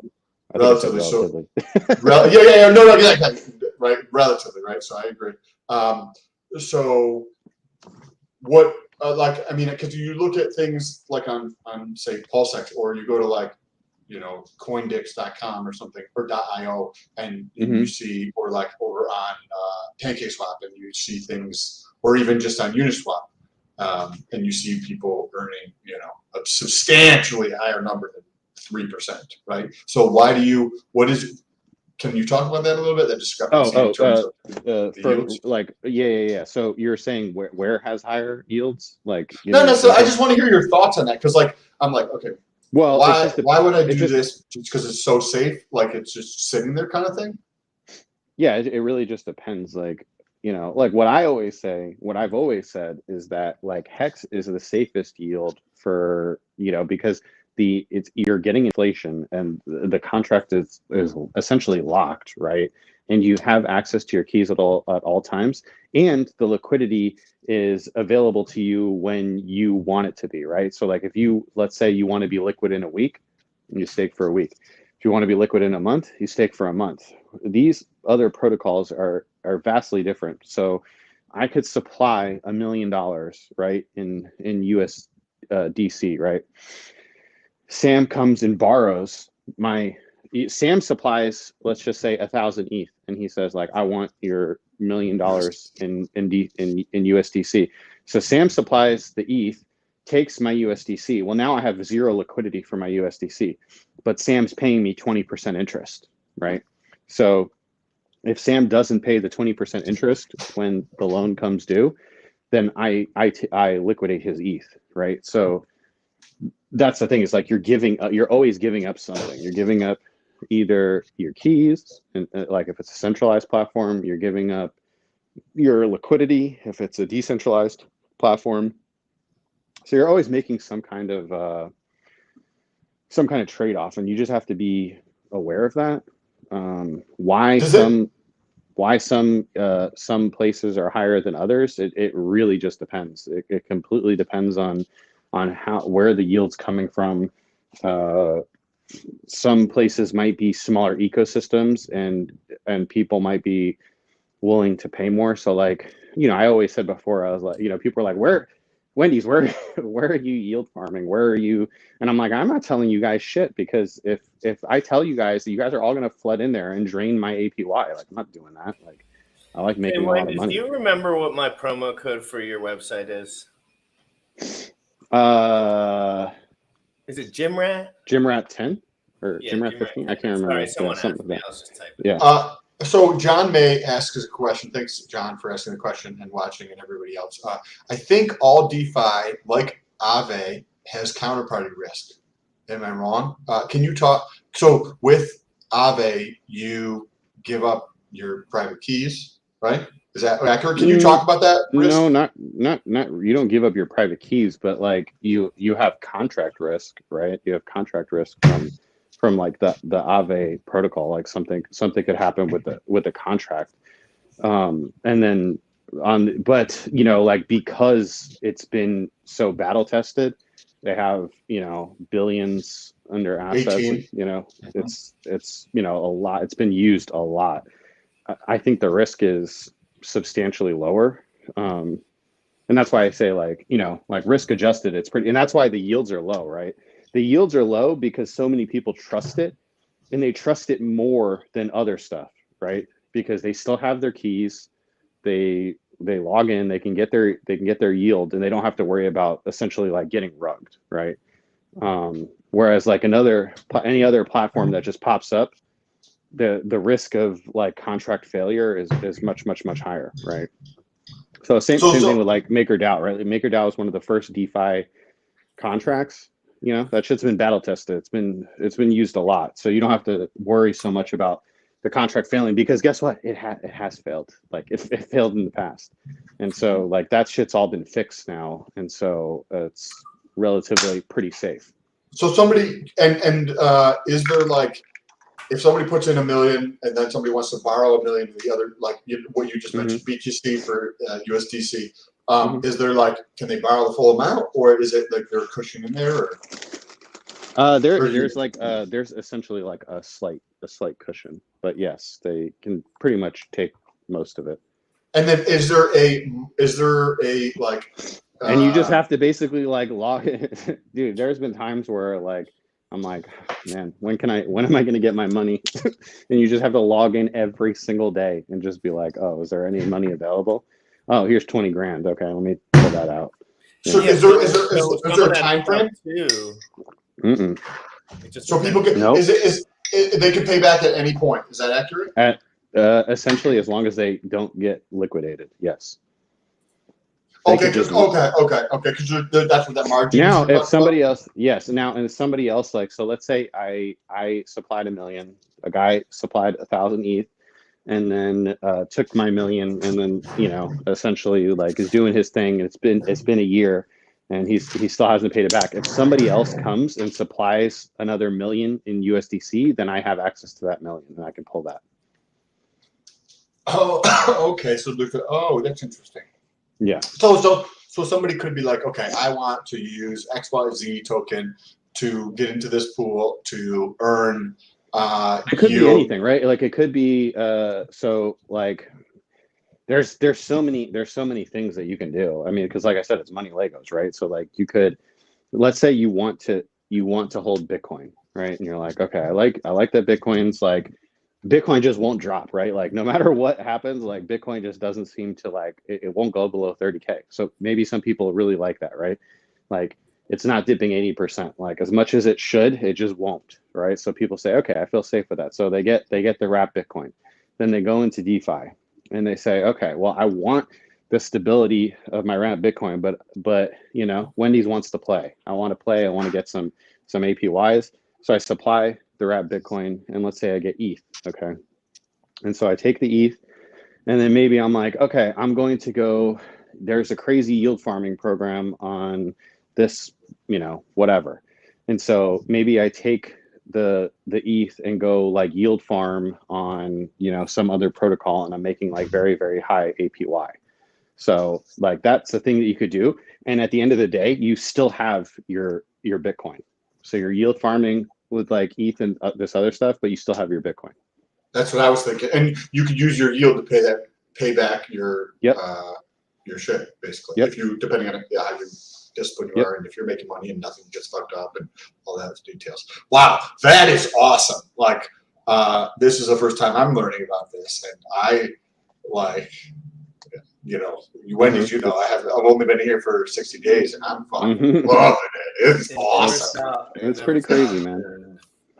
Because that's, I mean, that's, and what I know we talked about this on a different show, and I'm not saying that anybody should do any of the things that I talk about, right? But pulling money out of my house, right? Because I'm either going to buy another rental property or put it into crypto. So you're leveraging into crypto is how the simple way to put it, but everybody has a negative connotation associated with leverage into crypto. Well, I'm going to fucking leverage into another house or into crypto. Like I can take either one of those things. And to me, crypto is the better option. But going through and utilizing something like this, wow, like the doors that opens are insane. Like that's awesome. Because I mean, like I just literally wrote it down. I have a list here that just grows faster than I can make videos on shit to research to, one of the ways I like teach myself is by making videos, right? Because then I have to articulate it. I have to be able to articulate it in a way that makes some effing fucking sense, right? Or at least I perceive it to make sense to the audience. But it forces me to learn new concepts and things and protocols and stuff like that. That's awesome. Thank you for sharing that information. Dude, there's something new every day. I mean, like people stay in their like in their small communities, and they don't. And even like I'm guilty of it. Like, I mean, since I joined, you know, the like Richard Heart ecosystem, like I'm less in tune with what's actually being built and what's going on out there. But like, there's so many cool ideas that people come up with every day that are DeFi related, and they're new and innovative. So holy shit, this is can I want to show you one more thing, and then this will be the last thing, because then I got to get off and do some other work here. But if you take a look at YouTube search volume or Google search volume, right, the largest search engine in the world, and you look at the word crypto over the past 5 years, I'll share the screen here in a moment. It tells an interesting story, right? So this is crypto. I like to try to get like a macro view of things, right? So I look, try to figure out, hey, am I living in a bubble, like you were just talking about? Am I living in a bubble, or is there some other points of view that I might be able to consider to understand a better picture of reality, right? And if you look at this is back in 2018, right? And then there's another spike here in 2019. Then you have this gigantic run up, and it's not dropping off in terms of search interest. This is on YouTube, and the same thing's happening on Google, right?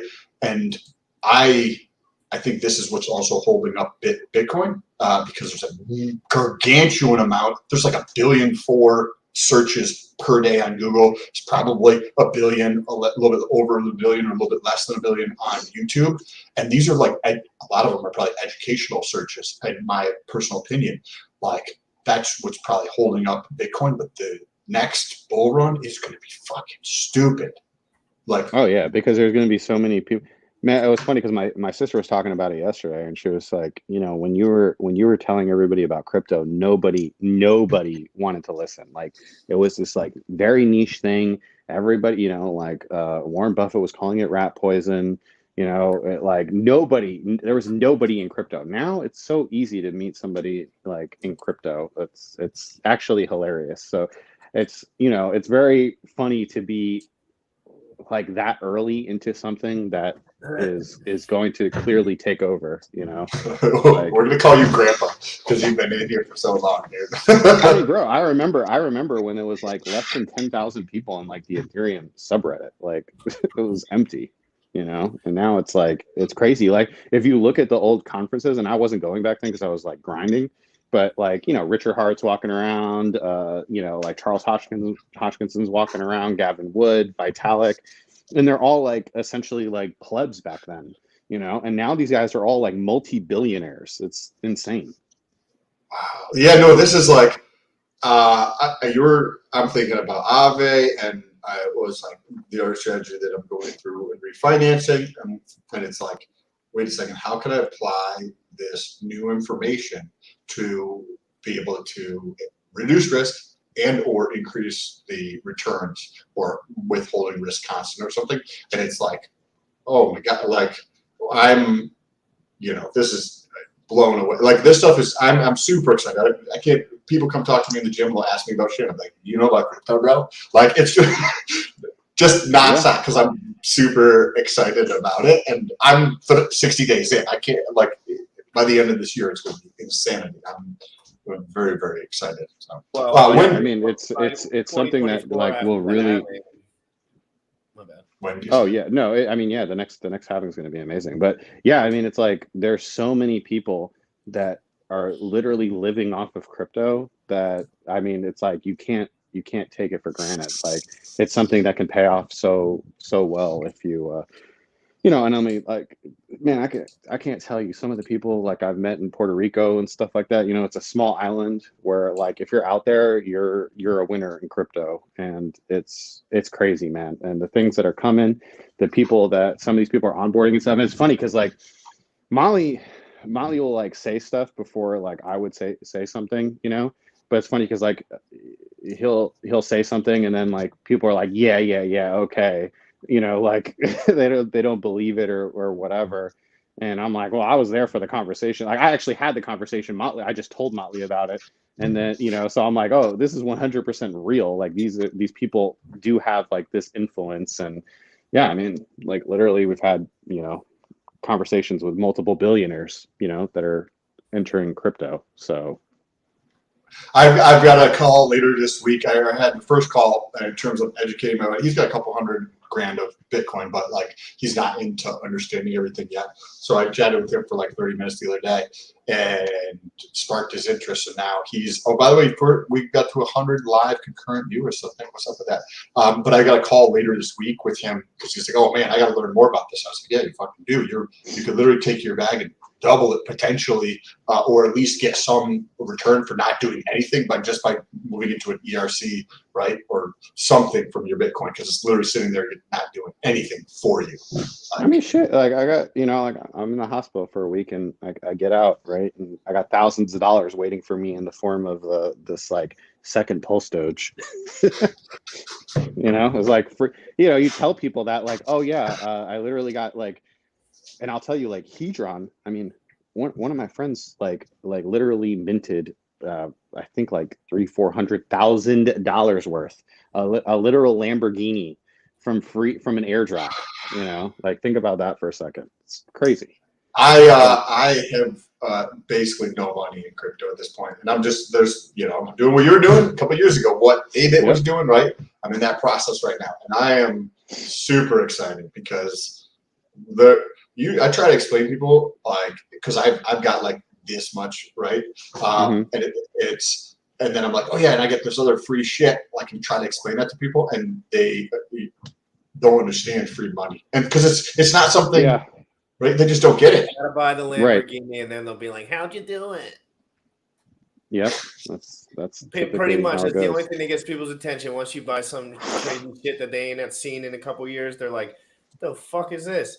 It's true. It's like unless someone's in the I had to flex hard before people in my life like started listening to me. So It's just what people speak. And I think like if somebody knows you, like if somebody meets you, then and you're already like rich and established or whatever, like it's whatever, they just take you for your word. But like if they knew you when you were eating peanut butter and jelly sandwiches, like in my case, they just cannot picture that you're rich now. Like it's just like, what? You like I knew you, because like when I made my first million, I wasn't like like shooting like fireworks or something like that. Like it's nothing, I just stayed on my grind. I kept eating peanut butter and jelly sandwiches and grinding. You knew it was like, Wendy's, what was the point where you allowed some lifestyle creep? Or like what point did you be like, okay, I'm gonna allow this? Or was it more of like a gradual stepping up?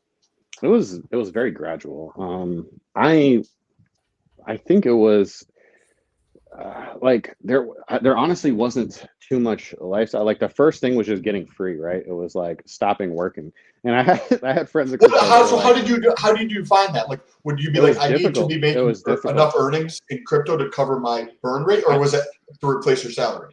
No. It had to be like, and I told so many people this, like when Hex was like going up, like there was multiple people that were like, they probably have like, I don't know, $200,000 worth now. And they were telling me like it was maybe, I don't know, like 2 million at the time or something like that. And they were telling me like, I'm about to retire. I'm about to retire. And I was like, you better not. You better not. Because if you do, you're going to be like, like there was a lot of people that posted on Twitter that were like, I'm retiring. And it's like, no, you need to have like exponentially more money than you need. Like I was making more money driving to work than I was making at work, right? Like the drive to work, I was making more passive income than I would make actually working. And I mean, I had so many people that were like, so look, there's a stress that comes when you go from like getting a paycheck to living off crypto, right? So because then the fluctuations of the market that's your salary, right? So if the market dips 80%, you just got an 80% pay cut, right? That's not easy. That's not mentally easy to handle for a lot of people. So you really need to really, really kill it before you think about, doing stuff like that. Like, and I just say like, dude, don't be in a rush. Like why be in a rush? And like, I think some people just watch other people, and that's the reason why they're in the rush. They'll say like this one guy, and I'm speaking of specifically, he was like, this was his first cycle. And I'm like, dude, this is your first cycle and you made like multiple millions. Like, dude, just relax. I didn't even do that in my first cycle, but like he's looking at me and he's like, oh, Wendy's is retired now, and maybe like I'm younger than him or something like that. He's like, well, I deserve this, and it's like, well, you did not, you might be older than me, but you're not older. You're not a more OG in crypto than me. So you have to like experience the bear market and go through that. And then perhaps this next run up, you can retire very comfortably, so it's one of those things. But yeah, I mean, it's a process. It's a process, and you really got to think about it. And you want, like for me, I like a portion of my portfolio in stables, earning stables, because it keeps me no stress, and that's what I want. Right. And so when you say earning stables, and you don't obviously have to share where the fuck your shit is, but like, is it LP? So you're just living off the yields from the LP stables, or is it like a individual pool? Yeah, bro. I don't even touch my hex anymore. I just like throw it out now. I just keep throwing it out. And do you wait till it consolidates, right? So you put them like, if you're like a lot of the people who've come on here, the underlying theme seems to be that they're like, oh, I have way too many fucking stakes. Oh, I have way too many stakes. Is that like, so you wait for them to like, you're like, okay, I got 3 coming due in the remainder of the year. Let me just sit on this for the remainder of the year till you could consolidate them into one? Or are you just like, as soon as they come due, you're just I have done that. I think like at this point, every like big stake that comes out, I just turn it into like another ladder, and I just want to get paid at a certain frequency. But like, so some people have done the whole, consolidate into a giant big stake. I feel like that could be dangerous, like a giant rolling stake. So I think the ladders is still the way to go, honestly. I mean, I would still expect you to have a lot. Like I wouldn't. Instead of those people, somebody mentioned they had 200 or 600 fucking stakes, bro. Like, No, I way was too never. much I was work. never one of those people. There's people Okay. that literally, they stake every single day. I'm like, that's just too much. Like, I don't want to be that tethered to a computer. Like, so I don't want to get paid on that frequency at all. But yeah, I mean, Or the management of that. Holy fuck! Like I don't want to even look at 600 stakes. But yeah, I mean, like, so I make a lot of money in stables, right? And so I live off a small portion of that. And then, like the rest, I'm just going to DCA into, Pulse and PulseX. Beautiful. Awesome. Hey, Wendy's, I really hope that you have a speedy recovery. If you have any questions about, there's plenty of other peptides that are already found in the human. DM that thing to me, like where you get it online or whatever, and I'll order it for sure. Cool. It's one of the things, and I'm literally, you can buy it at 1,000 places, but it's one of the things that I sell personally because I've been personally using it since 2016. You don't need to buy it from me. Buy it from any fucking company. I couldn't care less, right? But it's awesome. It is really, really awesome. Unfollow Sam and then buy it from someone else. Speaking of follow, Sam, you got to learn the hard way about rugging. So I'm here to teach you. Well, no, but the cool thing when you come, like, you guys already know this, but like I couldn't give two shits if anybody buys my shit. Like I'm gonna win anyway. Like you don't need to buy my shit. Like go buy your own fucking shit somewhere else. Support some other company, right? I couldn't care less because I'm gonna win either way, right? But it's just like I know I have this information that I know a lot of people don't have on the peptide scene or whatever you want to say. So it's tremendously valuable. There's other things like TV500, GHKCU, like that like a trifecta for healing, all work differently in your body and are all naturally in your body, all extremely safe. Like you're like, oh, put all this together and you can heal like Wolverine versus like a normal person. I want to heal like Wolverine for sure. Let's go. I'll send you over the trifecta. But yeah, anyway, right, Wolverines. I'm going to bull.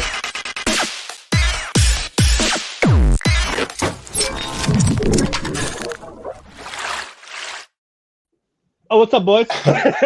Oh, who is that? Who the fuck is that? Who the fuck is that guy? What's up, brother? What up? Oh man, too bad you didn't come on earlier. I have to run, but Motley, great to see you. I was waiting to have him until you left. Yeah, I was doing an interview with Corey Costa 123 on Twitter.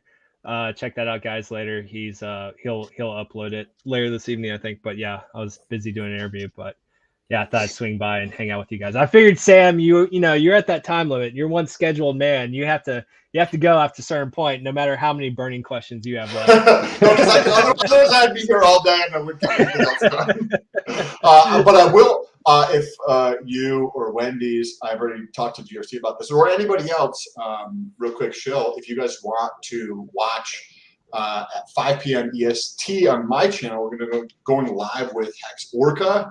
And if anybody else wants to come on and chat, like we're going to be talking shop, talking crypto, Pulse, HEX, what's going on. What time is that? 5 p.m. EST. Bullish will probably put it into the chat. So if you want to catch that, it's not. It's not actually. It's not on the channel yet. I gotta create the thumbnail and then start sharing it out, but it will be there. So if you just go to the channel. If the code's not available, I don't want to see it. You got the developer right here. If you have any questions, feel free to reach out. Is it right here, or is that Bullish in the background? There's a developer here, and then there's somebody in the background who doesn't like to be. I don't want to share him with the world because I don't want to share the golden nuggets I have in the background. I appreciate you guys. We're gonna outro you out with a quick 1 minute pump up. Peace out, brother. Have a great day.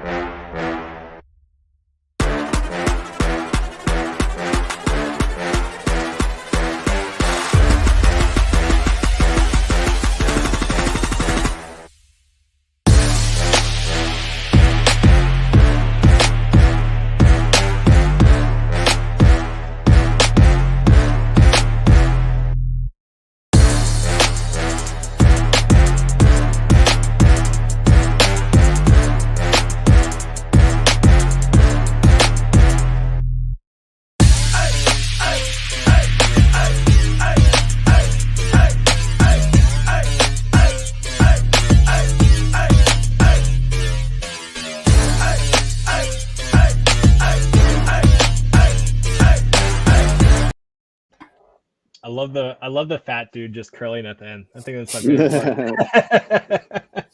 Amazing. Curls for the girls right at the end. What is new, Motley Investor? Man, chilling. Just had like I was saying, I had a really good interview with Corey Costa. We had a really good talk, and I really enjoyed it because we kind of expounded on stuff like we did a lot of crypto stuff, but then we like transitioned it well with just like how it could fix a lot of the fucked up shit in this world. So it was I really enjoyed the interview. It was a good one.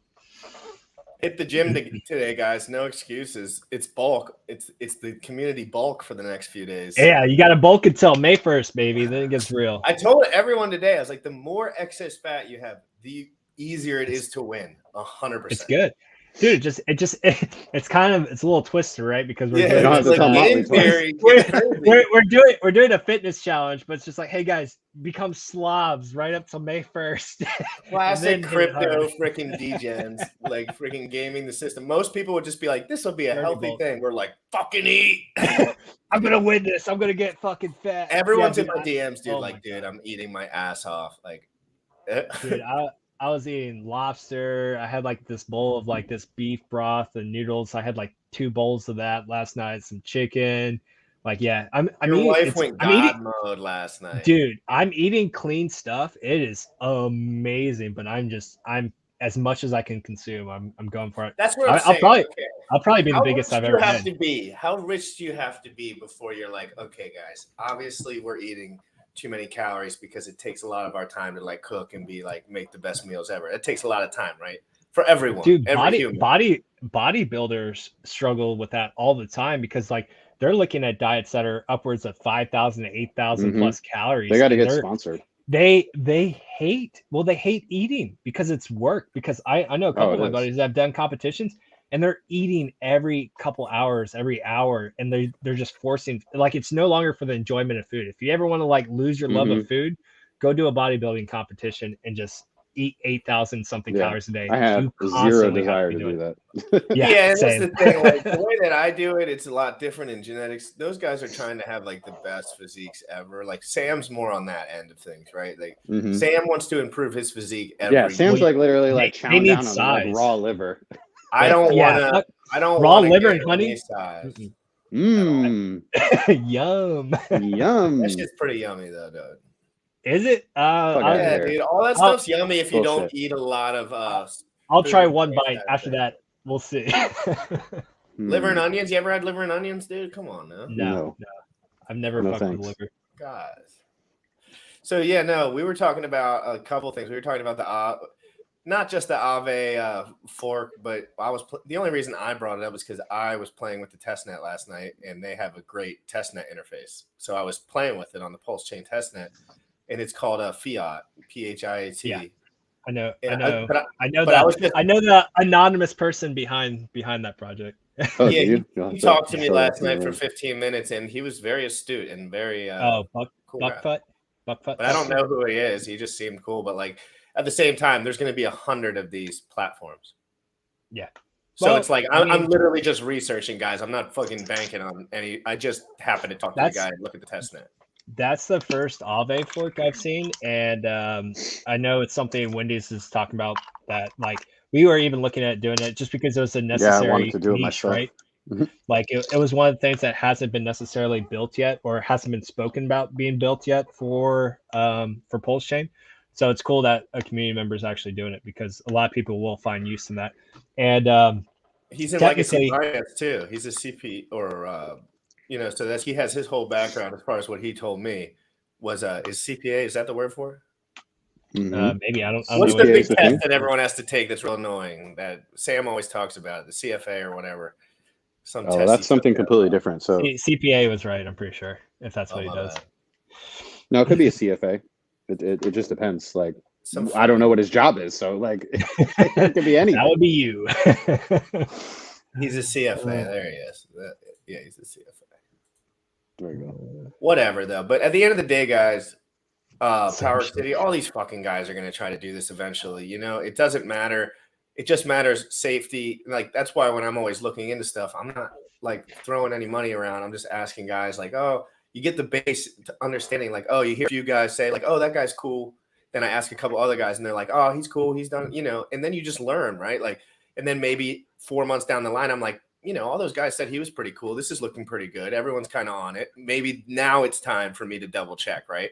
Like that's when you might want to make sure you have like the holy trinity of hex first too. Get your hex, get your port copy, get pulse chain, get pulsex, and then if you really want to get crazy, you can start dabbling in some of the stuff. But ultimately, you got to understand, 2 of those 3 products are going to be brand new. They're not even launched yet, right? We saw how advantageous it was to DCA into hex over the first couple months, first year of hex. It was very, I mean, you're doing absolutely amazing. So my recommendation is you can dabble with some of this other stuff. You can allocate a small percentage of it. But honestly, in my opinion, a majority of your economic mass should be going back in between like pulsex, pulse, and hex, because those are what's going to rock it the hardest and the fastest. You might get some pumps here and there with liquid loans, Mintra, all this other stuff, but man, I think everything gets just dwarfed by the Richard Hart products. You got to think it's Richard Hart's ecosystem. It's all vertically integrated, and these things just feed back into each other. And you have 2 new products that don't even exist yet. Like the upside for those is going to be, in my opinion, much more massive than anything else. No snacking, Wendy's. Yeah, fuck, you can hear me? No, yeah, bro. You got to mute. Fitness challenge. It's not the Fucking noise. rookie. It's the fitness challenge. Those are pork rinds. If I could hear the bag right, bag was crinkly. I'm looking for bag. I'm looking for salad. I'm looking for salad. Salad and with pork rind croutons. No, guys, No, I was gonna make a salad with grilled chicken and some ranch.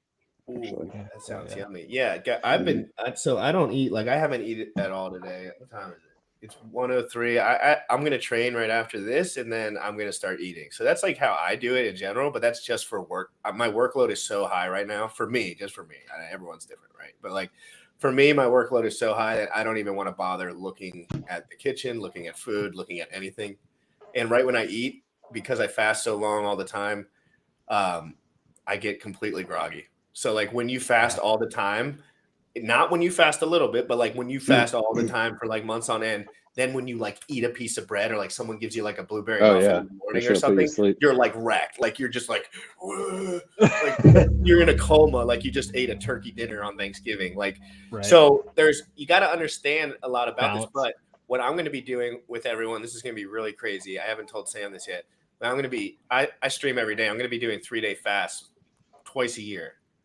So I'm going to show everybody how you do the 3-day fast, and obviously I'll update everyone at 11 a.m. during the day because I've gotten close before, but I've never like put my mind to it. I'm more so. I didn't make it. I was I can't remember if it was your stream or whatever. I brought this up recently, but like the closest I ever made it to was high 50s, low 60s hours.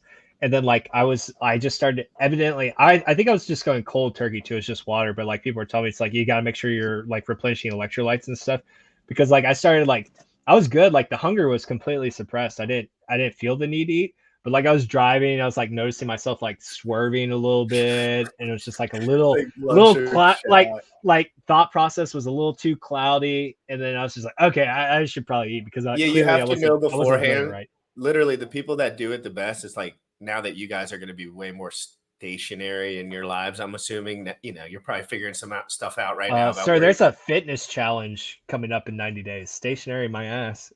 No, I mean like not moving your location as much as you have in maybe the last 6 months. Yeah, that's true. Yeah. You guys haven't stayed put for fucking 6 days. No, not at all. Well, yeah. So I know once you guys are staying and put and maybe like have a schedule where you're at your desk more often, just doing your thing, like doing a 3-day fast is way easier. When you have to leave the house, dude, you're wrecked.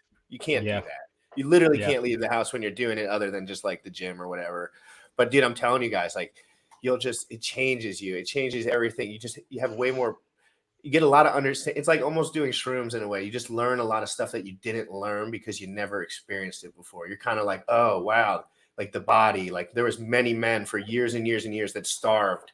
And like, this is kind of how you get like that. It gets a little bit, this is like, why I was very blessed to come across wrestling for my sport that I did in like junior high and high school, because I'll argue that sport with most people that's one of the most physically intense and mentally grueling sports there is, because you really, just like you're saying, you have to know your body very well, and you learn about your body, what it can and can't do, because a lot of us had to make massive cuts in weight.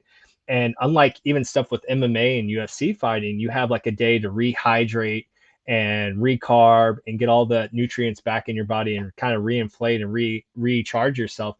Wrestling, you literally starve your body. You try to do it the best you can appropriately, but you're starving your body, and then you do weigh-ins, and then you're expected to go out there on the mat and compete within like 30 minutes to an hour.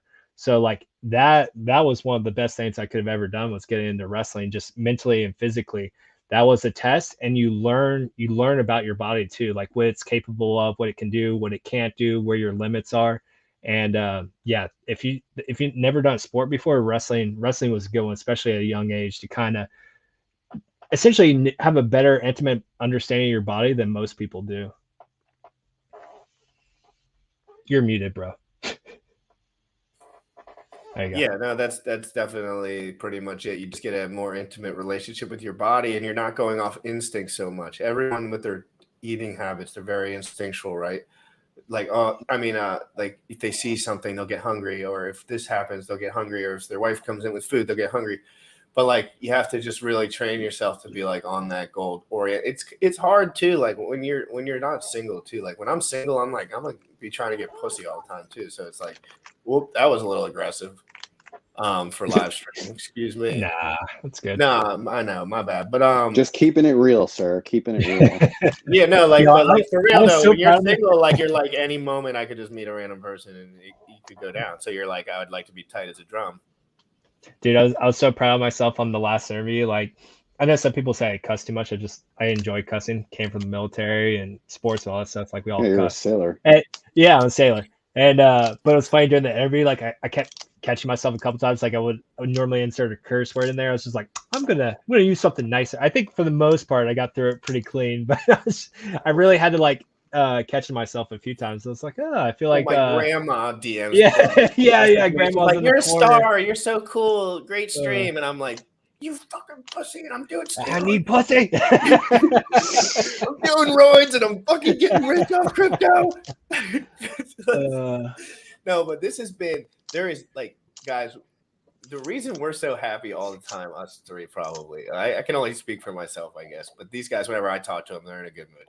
It's like the future is just so many possibilities for just doing amazing, amazing things. Who gets to say they have an opportunity to do anything ever? Like no one in this world. You know what I mean? And we have the opportunity to have enough financial wealth, enough knowledge, enough crypto savviness to do whatever you really want. Dude. We again, we talked about this in the interview just a little while ago. It's like we have pHEX and it's done amazing things. And people feel like they've missed out on Pulse Chain and pHEX, and they haven't even launched yet. But it just shows you how important it is now to get all this information, this knowledge, and make sure you're prepared for that opportunity. Like this shit's no joke. These opportunities to change your life, they come at maybe you might be fortunate to get a handful of these over your lifetime. And if you're not prepared for them, people always talk about like, oh, well, you're lucky to get into this or lucky that, but you make your own luck, right? Like having that preparedness, actually doing the work, the research, and being ready for opportunities when they come by.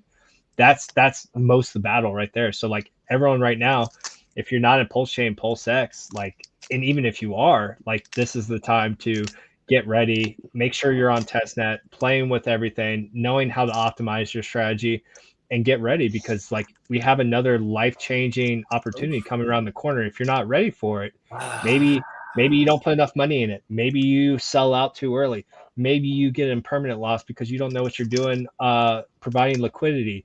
Like you need to put in the time and effort to make sure that you succeed, because you're having another life-changing opportunity right around the corner. If you don't put in the work, you're going to get wrecked. You're 100% going to get wrecked. You can't not get wrecked in the system. Like if you don't focus up and you're making moves, like if you just leave it and fucking go about your life, yeah, you'll be great. You'll be great off. But if you're someone who's going to be clicking a lot in your future and you don't know what the F is going around here, you're wrecked. You're 100% wrecked. We were blessed with pHEX early on, just like, and I reiterate this as many times as I can, but people don't realize how the staking feature seems really simple, but they don't realize how important it is because it saves you from your number one enemy, which is yourself. Because without that staking feature, we just be like all the other Bitcoin bros. We would have all sold on the first 10x, 100x, 1000x, 5000x. You Like guys wouldn't we would have, exist. Like, I'm not saying you yeah, too, but I'm saying like we would exist, but at a lesser value, right? no, but Like as a stream, like as a community, as people that put themselves out there, how many it numbers just do you won't be the need? same.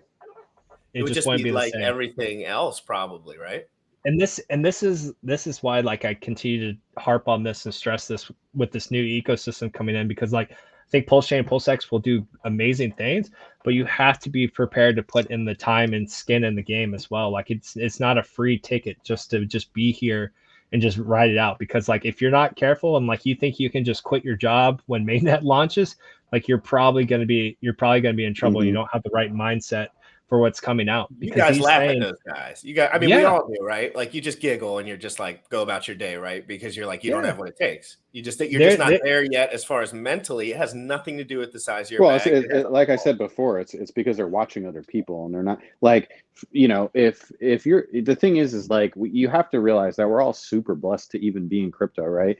Like the most like pessimistic person in crypto, that's like putting money in regularly, especially if they're like grinding and working a second job or something like that, or has a side hustle, they might say, okay, 10, 15 years, I can retire, from crypto. And it's like that's not a thing in the real world. There's people working till they're like 70 years old. I mean, that's just yeah. the reality. It's sad. Yeah, it's taken something like the fastest appreciating asset class to overcome this broken system we're in. And we talked about this earlier in the interview I did, just with how the inflation is the all-time highs we've ever seen. Taxes are all-time highs we've ever seen. Like, to get ahead anymore, this is the asset class to do it in. Otherwise, it would be almost unachievable for your average blue collar worker anymore. But don't get it twisted. You will put your time in, you will put your skin in the game, because but what's the equivalent? You wait until you're 80 years old greeting people at Walmart because you can't afford your fucking medicine? Or do you want to actually sit there and grind for another year or two, just like say Wendy's did, eat some peanut butter sandwiches and put everything you can into the fastest appreciating asset and grind, and then you're free after that 1, 2, 3 years you have to put in. You might have to suffer in the meantime. People just want a free ride sometimes. You just don't understand well, it. the people You that want a it's free gonna ride take have some no pain and idea what it suffering. even takes, like to do anything, right? Like like the business aside, crypto aside, even bodybuilding, university, anything. Like if you don't understand It's that all you actually sacrifice. have to go all in on stuff in order to be good at it, then you're just not going to do it. Because like Richard always says this too. He's like, to be good at anything, you have to do it for like 12, 14 hours a day at some point, right? At some point. Like you're going to be going all day. Like that's what I'm doing right now. This is literally all I do. I just And fucking research crypto. I know more about crypto than a lot of the guys that have been around long, because this is all I do: stare at the fucking screen and talk to people that are making new crypto. yeah, and there's diminishing returns too, right? Like at a certain point, you're just like, okay, you're the best at this one thing, but then you're lacking in everything else. But if I'm going to choose one place to be consumed and to like devote a majority of my time, it's here, because when you get your financial freedom back, then it frees you to go do whatever else you want, or what you allocate as being worthy of your time, whether that be spend time with friends and family, to go get your health right, all this other stuff. Earning your financial freedom is probably the greatest thing you can do for yourself. So like, why not focus the majority of the time learning this area, this asset class that's going to get you your freedom back, right? So like after that, everything else comes, but it's going to take work, it's going to take time, it's going to take you putting skin in the game and putting your money where your mouth is to make that dream a reality. And that's why I also am in the position that I'm in. Is like I did a lot of this stuff beforehand that had nothing to do with money. Like I was like soul searching and like figuring my shit out. And I was sober for a long ass time. You know what I mean? Like I figured a lot of the stuff out that people generally try to get a job first and figure it out, just because that's how my life ended up being, not because I was intelligent in any way. But yeah, like I just did everything else. I was super happy before I ever found crypto. Super happy. Life was legit.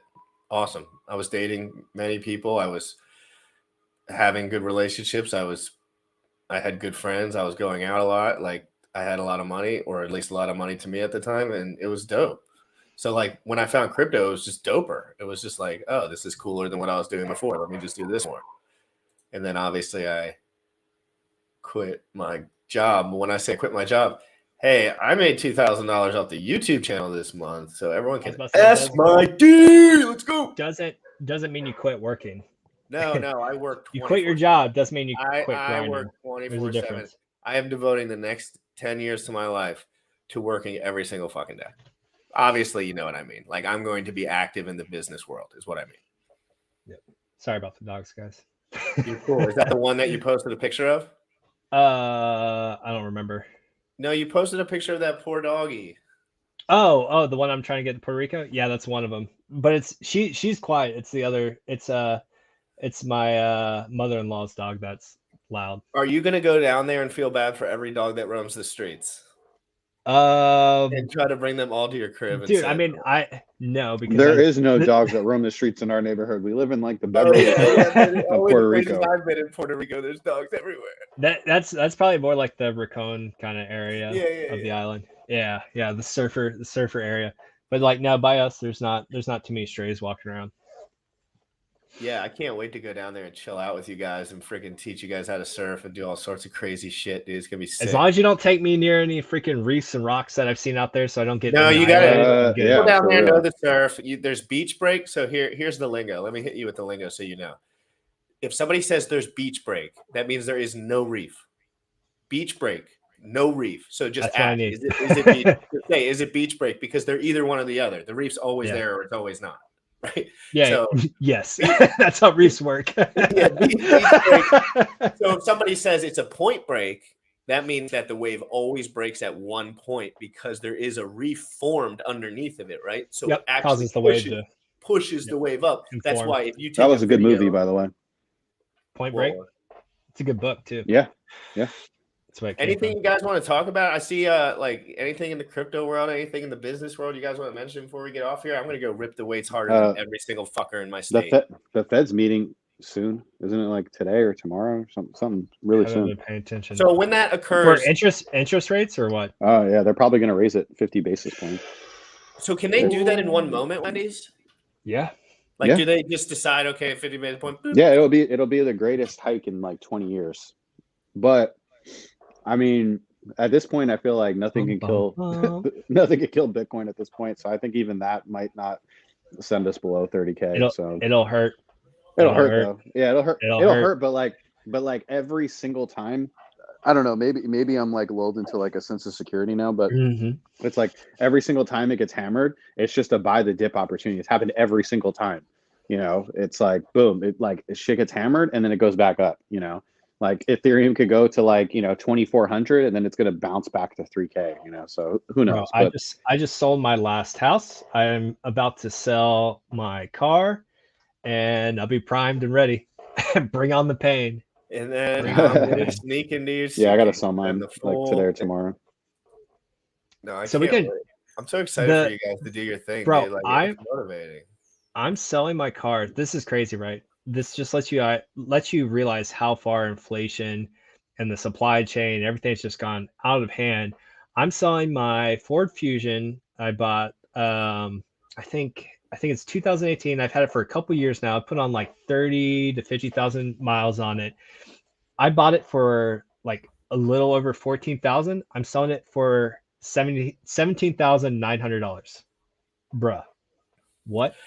Yeah, I bought my Toyota Camry for 22 grand a year ago, and it just got totaled in my driveway 40 days ago, and they gave me 26 grand for it. No, I had to pay back some of it. Well, was that insurance? It's a little different than insurance. No, but I'm saying I paid $4,000 more when the car was more used, and then a year later it got smashed, and I had to get a lawyer, so they were going to try to rip me off, but that was like the max rate. Dude, it's crazy. I've driven where else? The crazier thing about that is that like you did it at CarMax, which usually undercuts still undercutting me as well. Yeah, so like they're still leaving meat on the bone for themselves.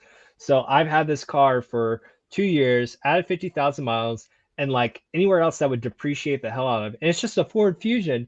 and you're looking at almost 18 grand now, where I paid 14 grand, 4,000 profit. Well, profit, right? But everything else, if I was to buy a new car today, has also gone up by that amount. So it's kind of the illusion that you're making money, but it just shows you how far out of whack everything is right now. It's absolutely insane.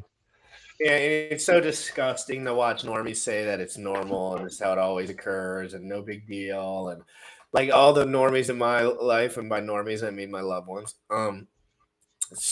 they're just like, this is how it's always been, Sonny. Like, you know, like this is how it goes. And I'm like, why is this how it goes when Who my is buddies saying are all that? rich? No, I'm saying like, you know, like boomers that aren't in crypto at all, never been in crypto, never even would consider it. That's Just called cope. yeah, and it's just like it's just disgusting to watch everyone get robbed and then eat their own ass. Yeah. You know what I mean? Like they're believing their own ass, right? Like they're selling their own shit. And then That's self-preservation. That's oh like shit. cope. Hex Monkey. Some don't realize that the top Hex stakers had to grind hard for years to get there. It didn't happen overnight. Wendy's and Motley are examples. Great stream. Thank you so much for the $50 super Thanks, chat. Hex Hex Monkey. Appreciate Great it, bro. name, by the way. Shout out to Hex Monkey. Shout He's a out cool to Hex dude. Monkey. You're the goat.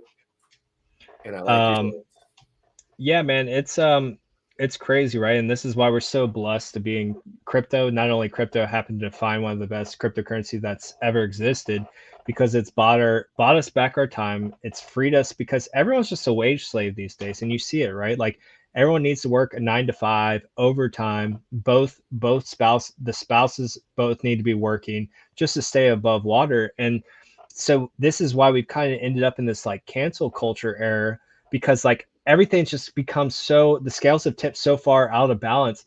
People can't voice their opinions anymore. And like the majority feels like they're the minority because they're scared to speak out at fear of losing their job. When you get your financial freedom back, you get the ability back to say no or voice your opinion, because you're not financially tied to your job anymore. You don't need that. So you don't true. need that paycheck to survive for the next month. You can tell them, like, you can say it nice or you can say fuck off, but you don't have to sit there and be trotted upon anymore, or have opinions that you don't believe with anymore, that you know in your heart are wrong, but you're so scared to speak up or to tell somebody no, just for fear of missing that job, because that job is your lifeline. Like that's how you survive. You essentially break the chains of modern day slavery, which is just becoming a wage slave.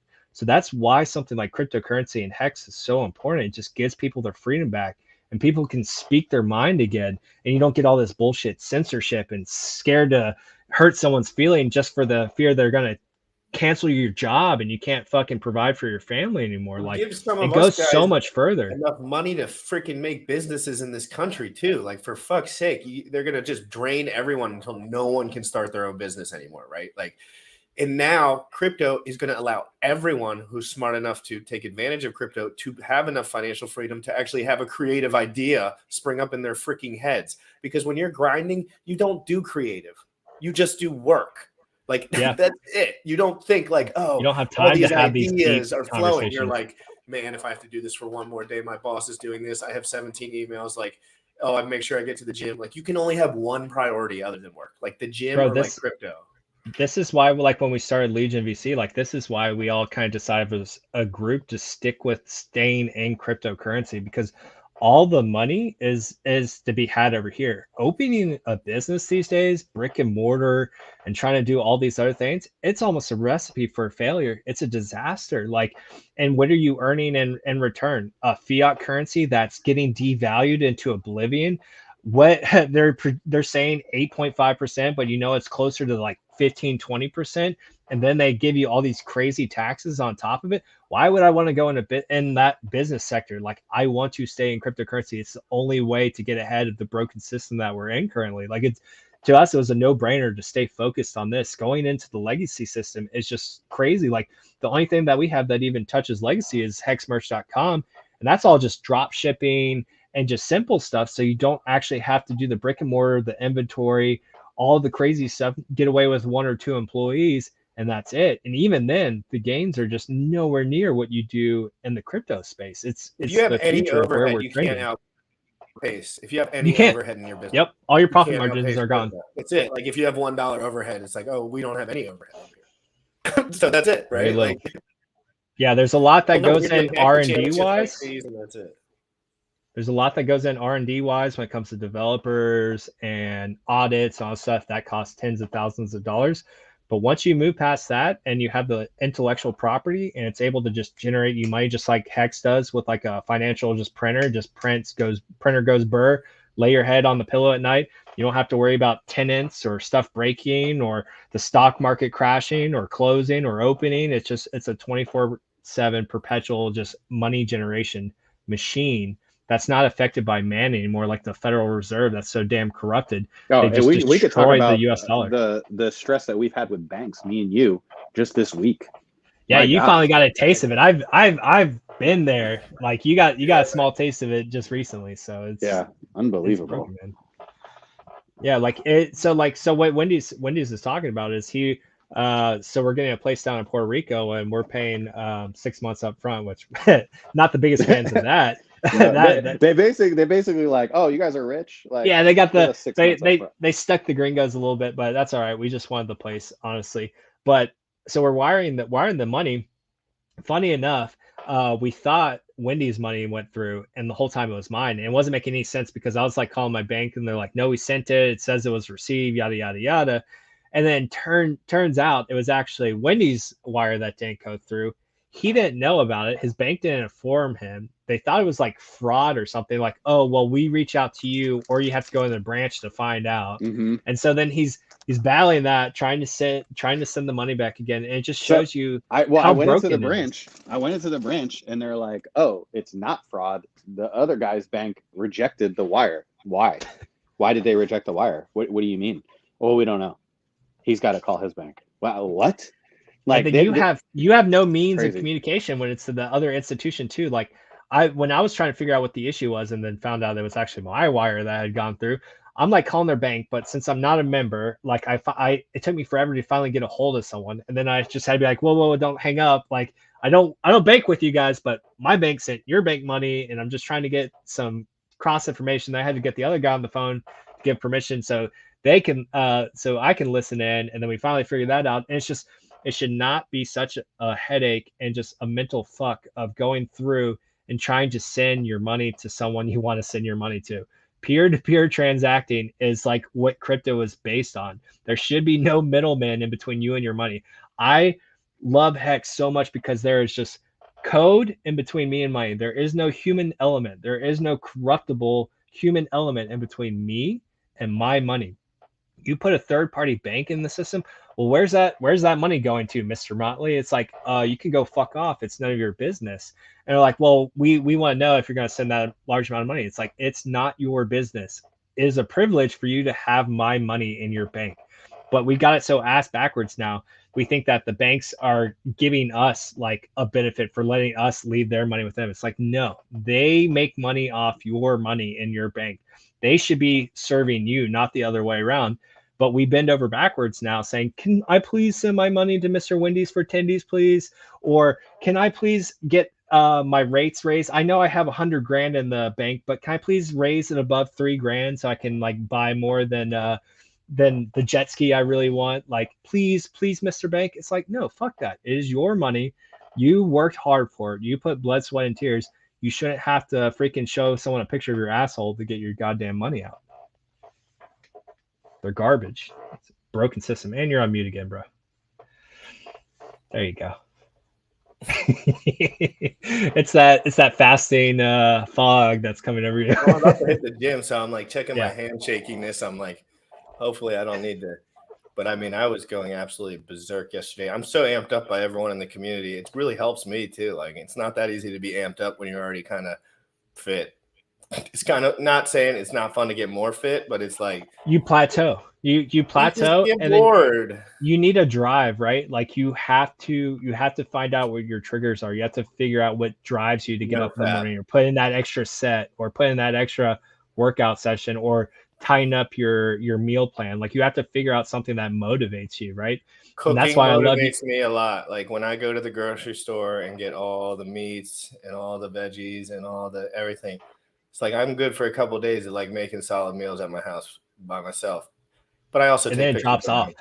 and then it drops off too, though, right? You do it for a couple days, and Oh, you're like, oh it my becomes God. Yeah. tour. Well, I'm also a bachelor too. Like the structure in my life is more so like I could give a fuck. I could probably eat McDonald's all day and still look ripped.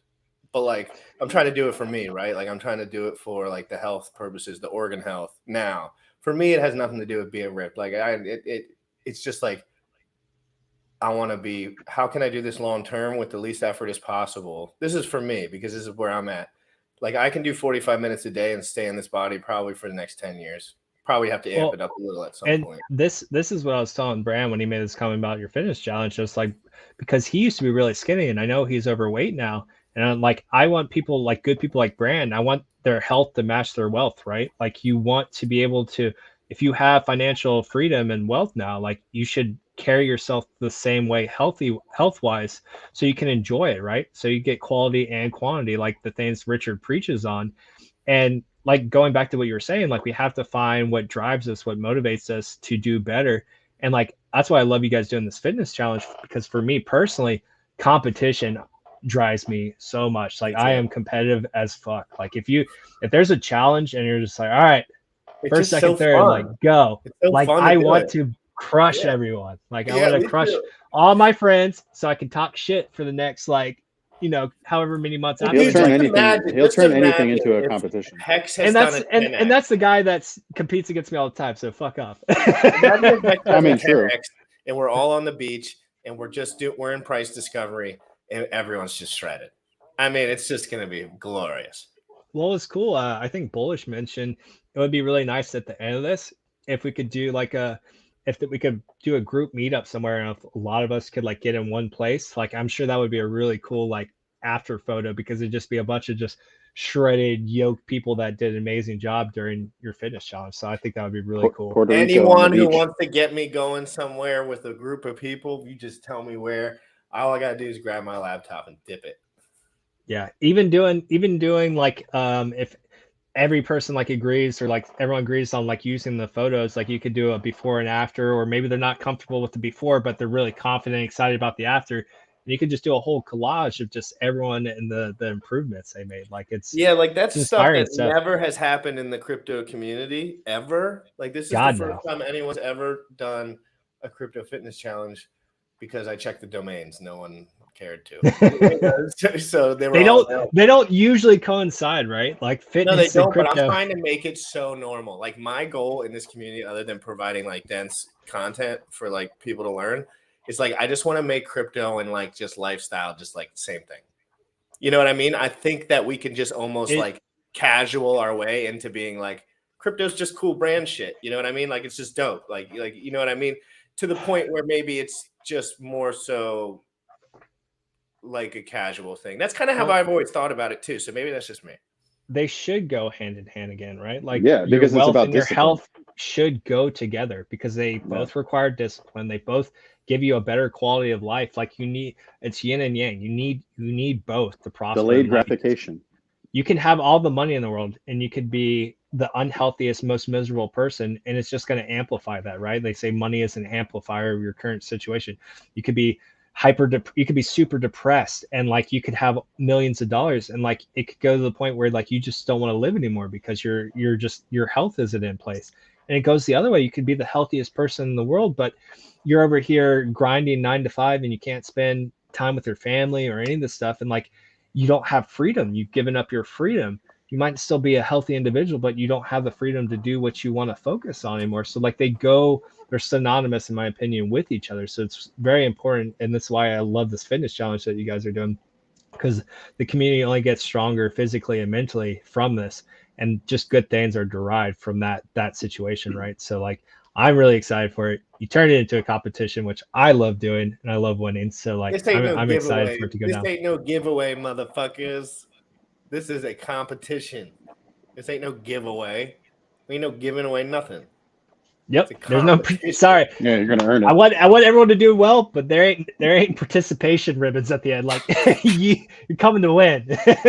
You don't get the little green ribbon. But like now there's like you gotta game theory it up because there's 3 winners, right? And they all have the same they all have the same value. So you got to game which one you think you're going to win. Like, so if you're going to hedge your bets that you'll be all 3. the one that me and Sam picks or the one the community picks. But there also is one in which inside of the app, there's tasks you do, like go for a 30-minute walk, this, that, and the other, and you get points for it. So Nice. like that's where the leaderboards come from. There's like stuff you can do added on, and they give you Right. points. Like post your meals, post your picture, do this, that, the other, blah, blah, blah. And it's like, and again, I can guys, post free pics. the only pictures of the befores that'll be seen, unless somebody cares to have me share them on stream, are me and Sam and Bullish. No one else will see them. Well, unless they give you guys Unless they consent, give me right? consent, of course. Right. But just in general, like this isn't just going on like the front feed of everything. Even though my That's feed good, it because didn't seem like that- anyone was too shy on my feed since there's 197 photos. But there are some, right? There are some that are self-conscious, and sometimes that could be a demotivating factor where they're just not comfortable showing that stuff. But if you know it's private and the guys behind it are respectable and aren't going to show that, then that gives you the confidence to participate in something like this, where normally if it was more of a public event, they might not, right? They're like, I don't want to see anyone to see the before. But doing it this way is really smart on y'all's part. Yeah, no, it's been such a team effort. Like I just came up with the idea on the fly. I was like, I want to do a competition, and then of course I couldn't have done it alone, right? Like if it was just me. I'm just like the guy who like speaks and talks to everyone. Like, has I'm good looking ideas, I'm looking right? at I don't know. I'm looking at Bullish's comment of in the private chat. He's like liver and honey, 20 points. Oh, It that might would be need- good. I- You have to. I would. And if you videotape it, you get like 100 points. And if you put, it Yeah, on I was about to Twitter, say you get need a 10 video. points. You need to videotape that, because my cheating ass is just gonna put a plate of liver No, and you honey on there, can't. take a picture. Oh, there you go. All right, everything's gonna have to be video recorded because Miley just said he already Nah, put the cat out of the bag. We're all cheating. Fuck. I'd I- snitch on I- him. I would I not w- let him. I win would. like I that. wouldn't do it. I wouldn't do it, because anyone that knows me knows that my ass is not eating liver and honey. Sorry, Sam. I don't think I can swallow that. I don't think I could get that down if I want to.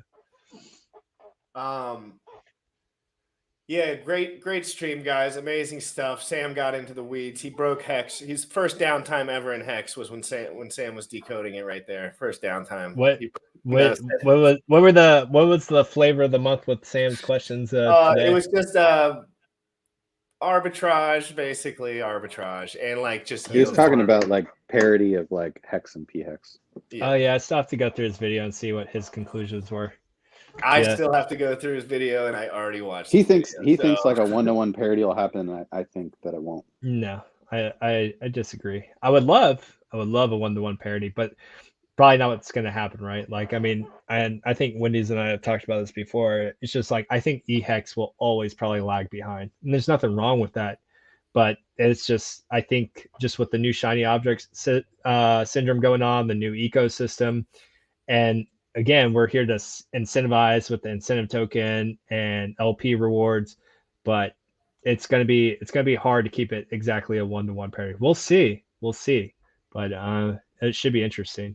There are large bag holders, the OA, that could definitely sway the narrative, but we will see. Yeah, that's what I'm saying, dude. Like, God, it's so confusing. It's there's no point. Get all your positions and hold the line, fam. You gotta hold the freaking line. Get the Holy Trinity. You're good. You can't go wrong. You get the Holy Trinity, and then all like the ball sacks that hang off of it, the hedrons, all the free shit you get. Like, you know, The it's ball sacks that hang. Clip that, Bullish. like every great all the Trinity ball has ball a sacks. great bullish. Hey guys, real quick.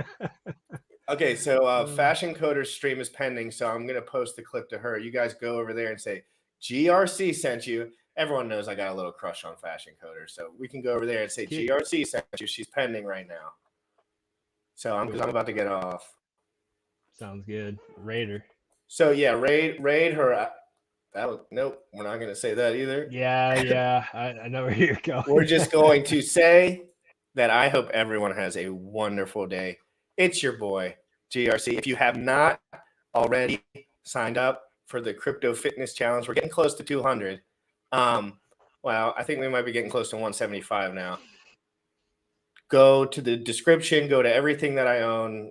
It has the fitness challenge posted on it. CryptoFitnessChallenge.com for sign up on May 1st. On May 1st, that's when the app goes live. So if you're watching me on Sunday, if you've already signed up, you don't have to worry about it. You'll get the notifications and everything. But watch me on Sunday so we can make sure everyone's in, get the final count, and then boom, stop eating those burgers right there. Boom. Burgers, boom, done. No more burgers. Bro, let's see. What? Oh man, I totally just blanked on what I was gonna say. Oh yeah, go over the prizes. So 110K hex currently, right? 100K hex. Well, one of the guys is on AK, so I don't want to confirm his yet. Okay, so 100K. I'm still 100K hex. Shield Masters is in for a shield. Do we know what shield it's gonna be? So we're doing this is where it gets cool. A Yeah, shield go of over all the choice, prizes, bro. custom. Any shield you Custom, want. So if it's nice. Legion VC, you can just do Legion VC. And if you want to do the Oh, Wendy's for 10 you just fucked up because Motley's gonna go really hard now. I want that. I want that shield. No, I know. So Hey, you can buy, and if you want a Wendy's for Tendy's face, you can get a Wendy's for Tendy's face. I'm good on that. Bullish is about to go over the prizes, so you don't fuck it up. I think. Let Bullish speak for a second. Let Bullish speak. What have I said wrong? And correct me, please. No one said anything wrong. Just came in and give some support. So shout out to our supporting sponsors, Shield Masters, who are going to be giving away a shield to each of the winners. We have Triggered, who's going to be giving away a supplement package. Motley, who put in 90,000 hex.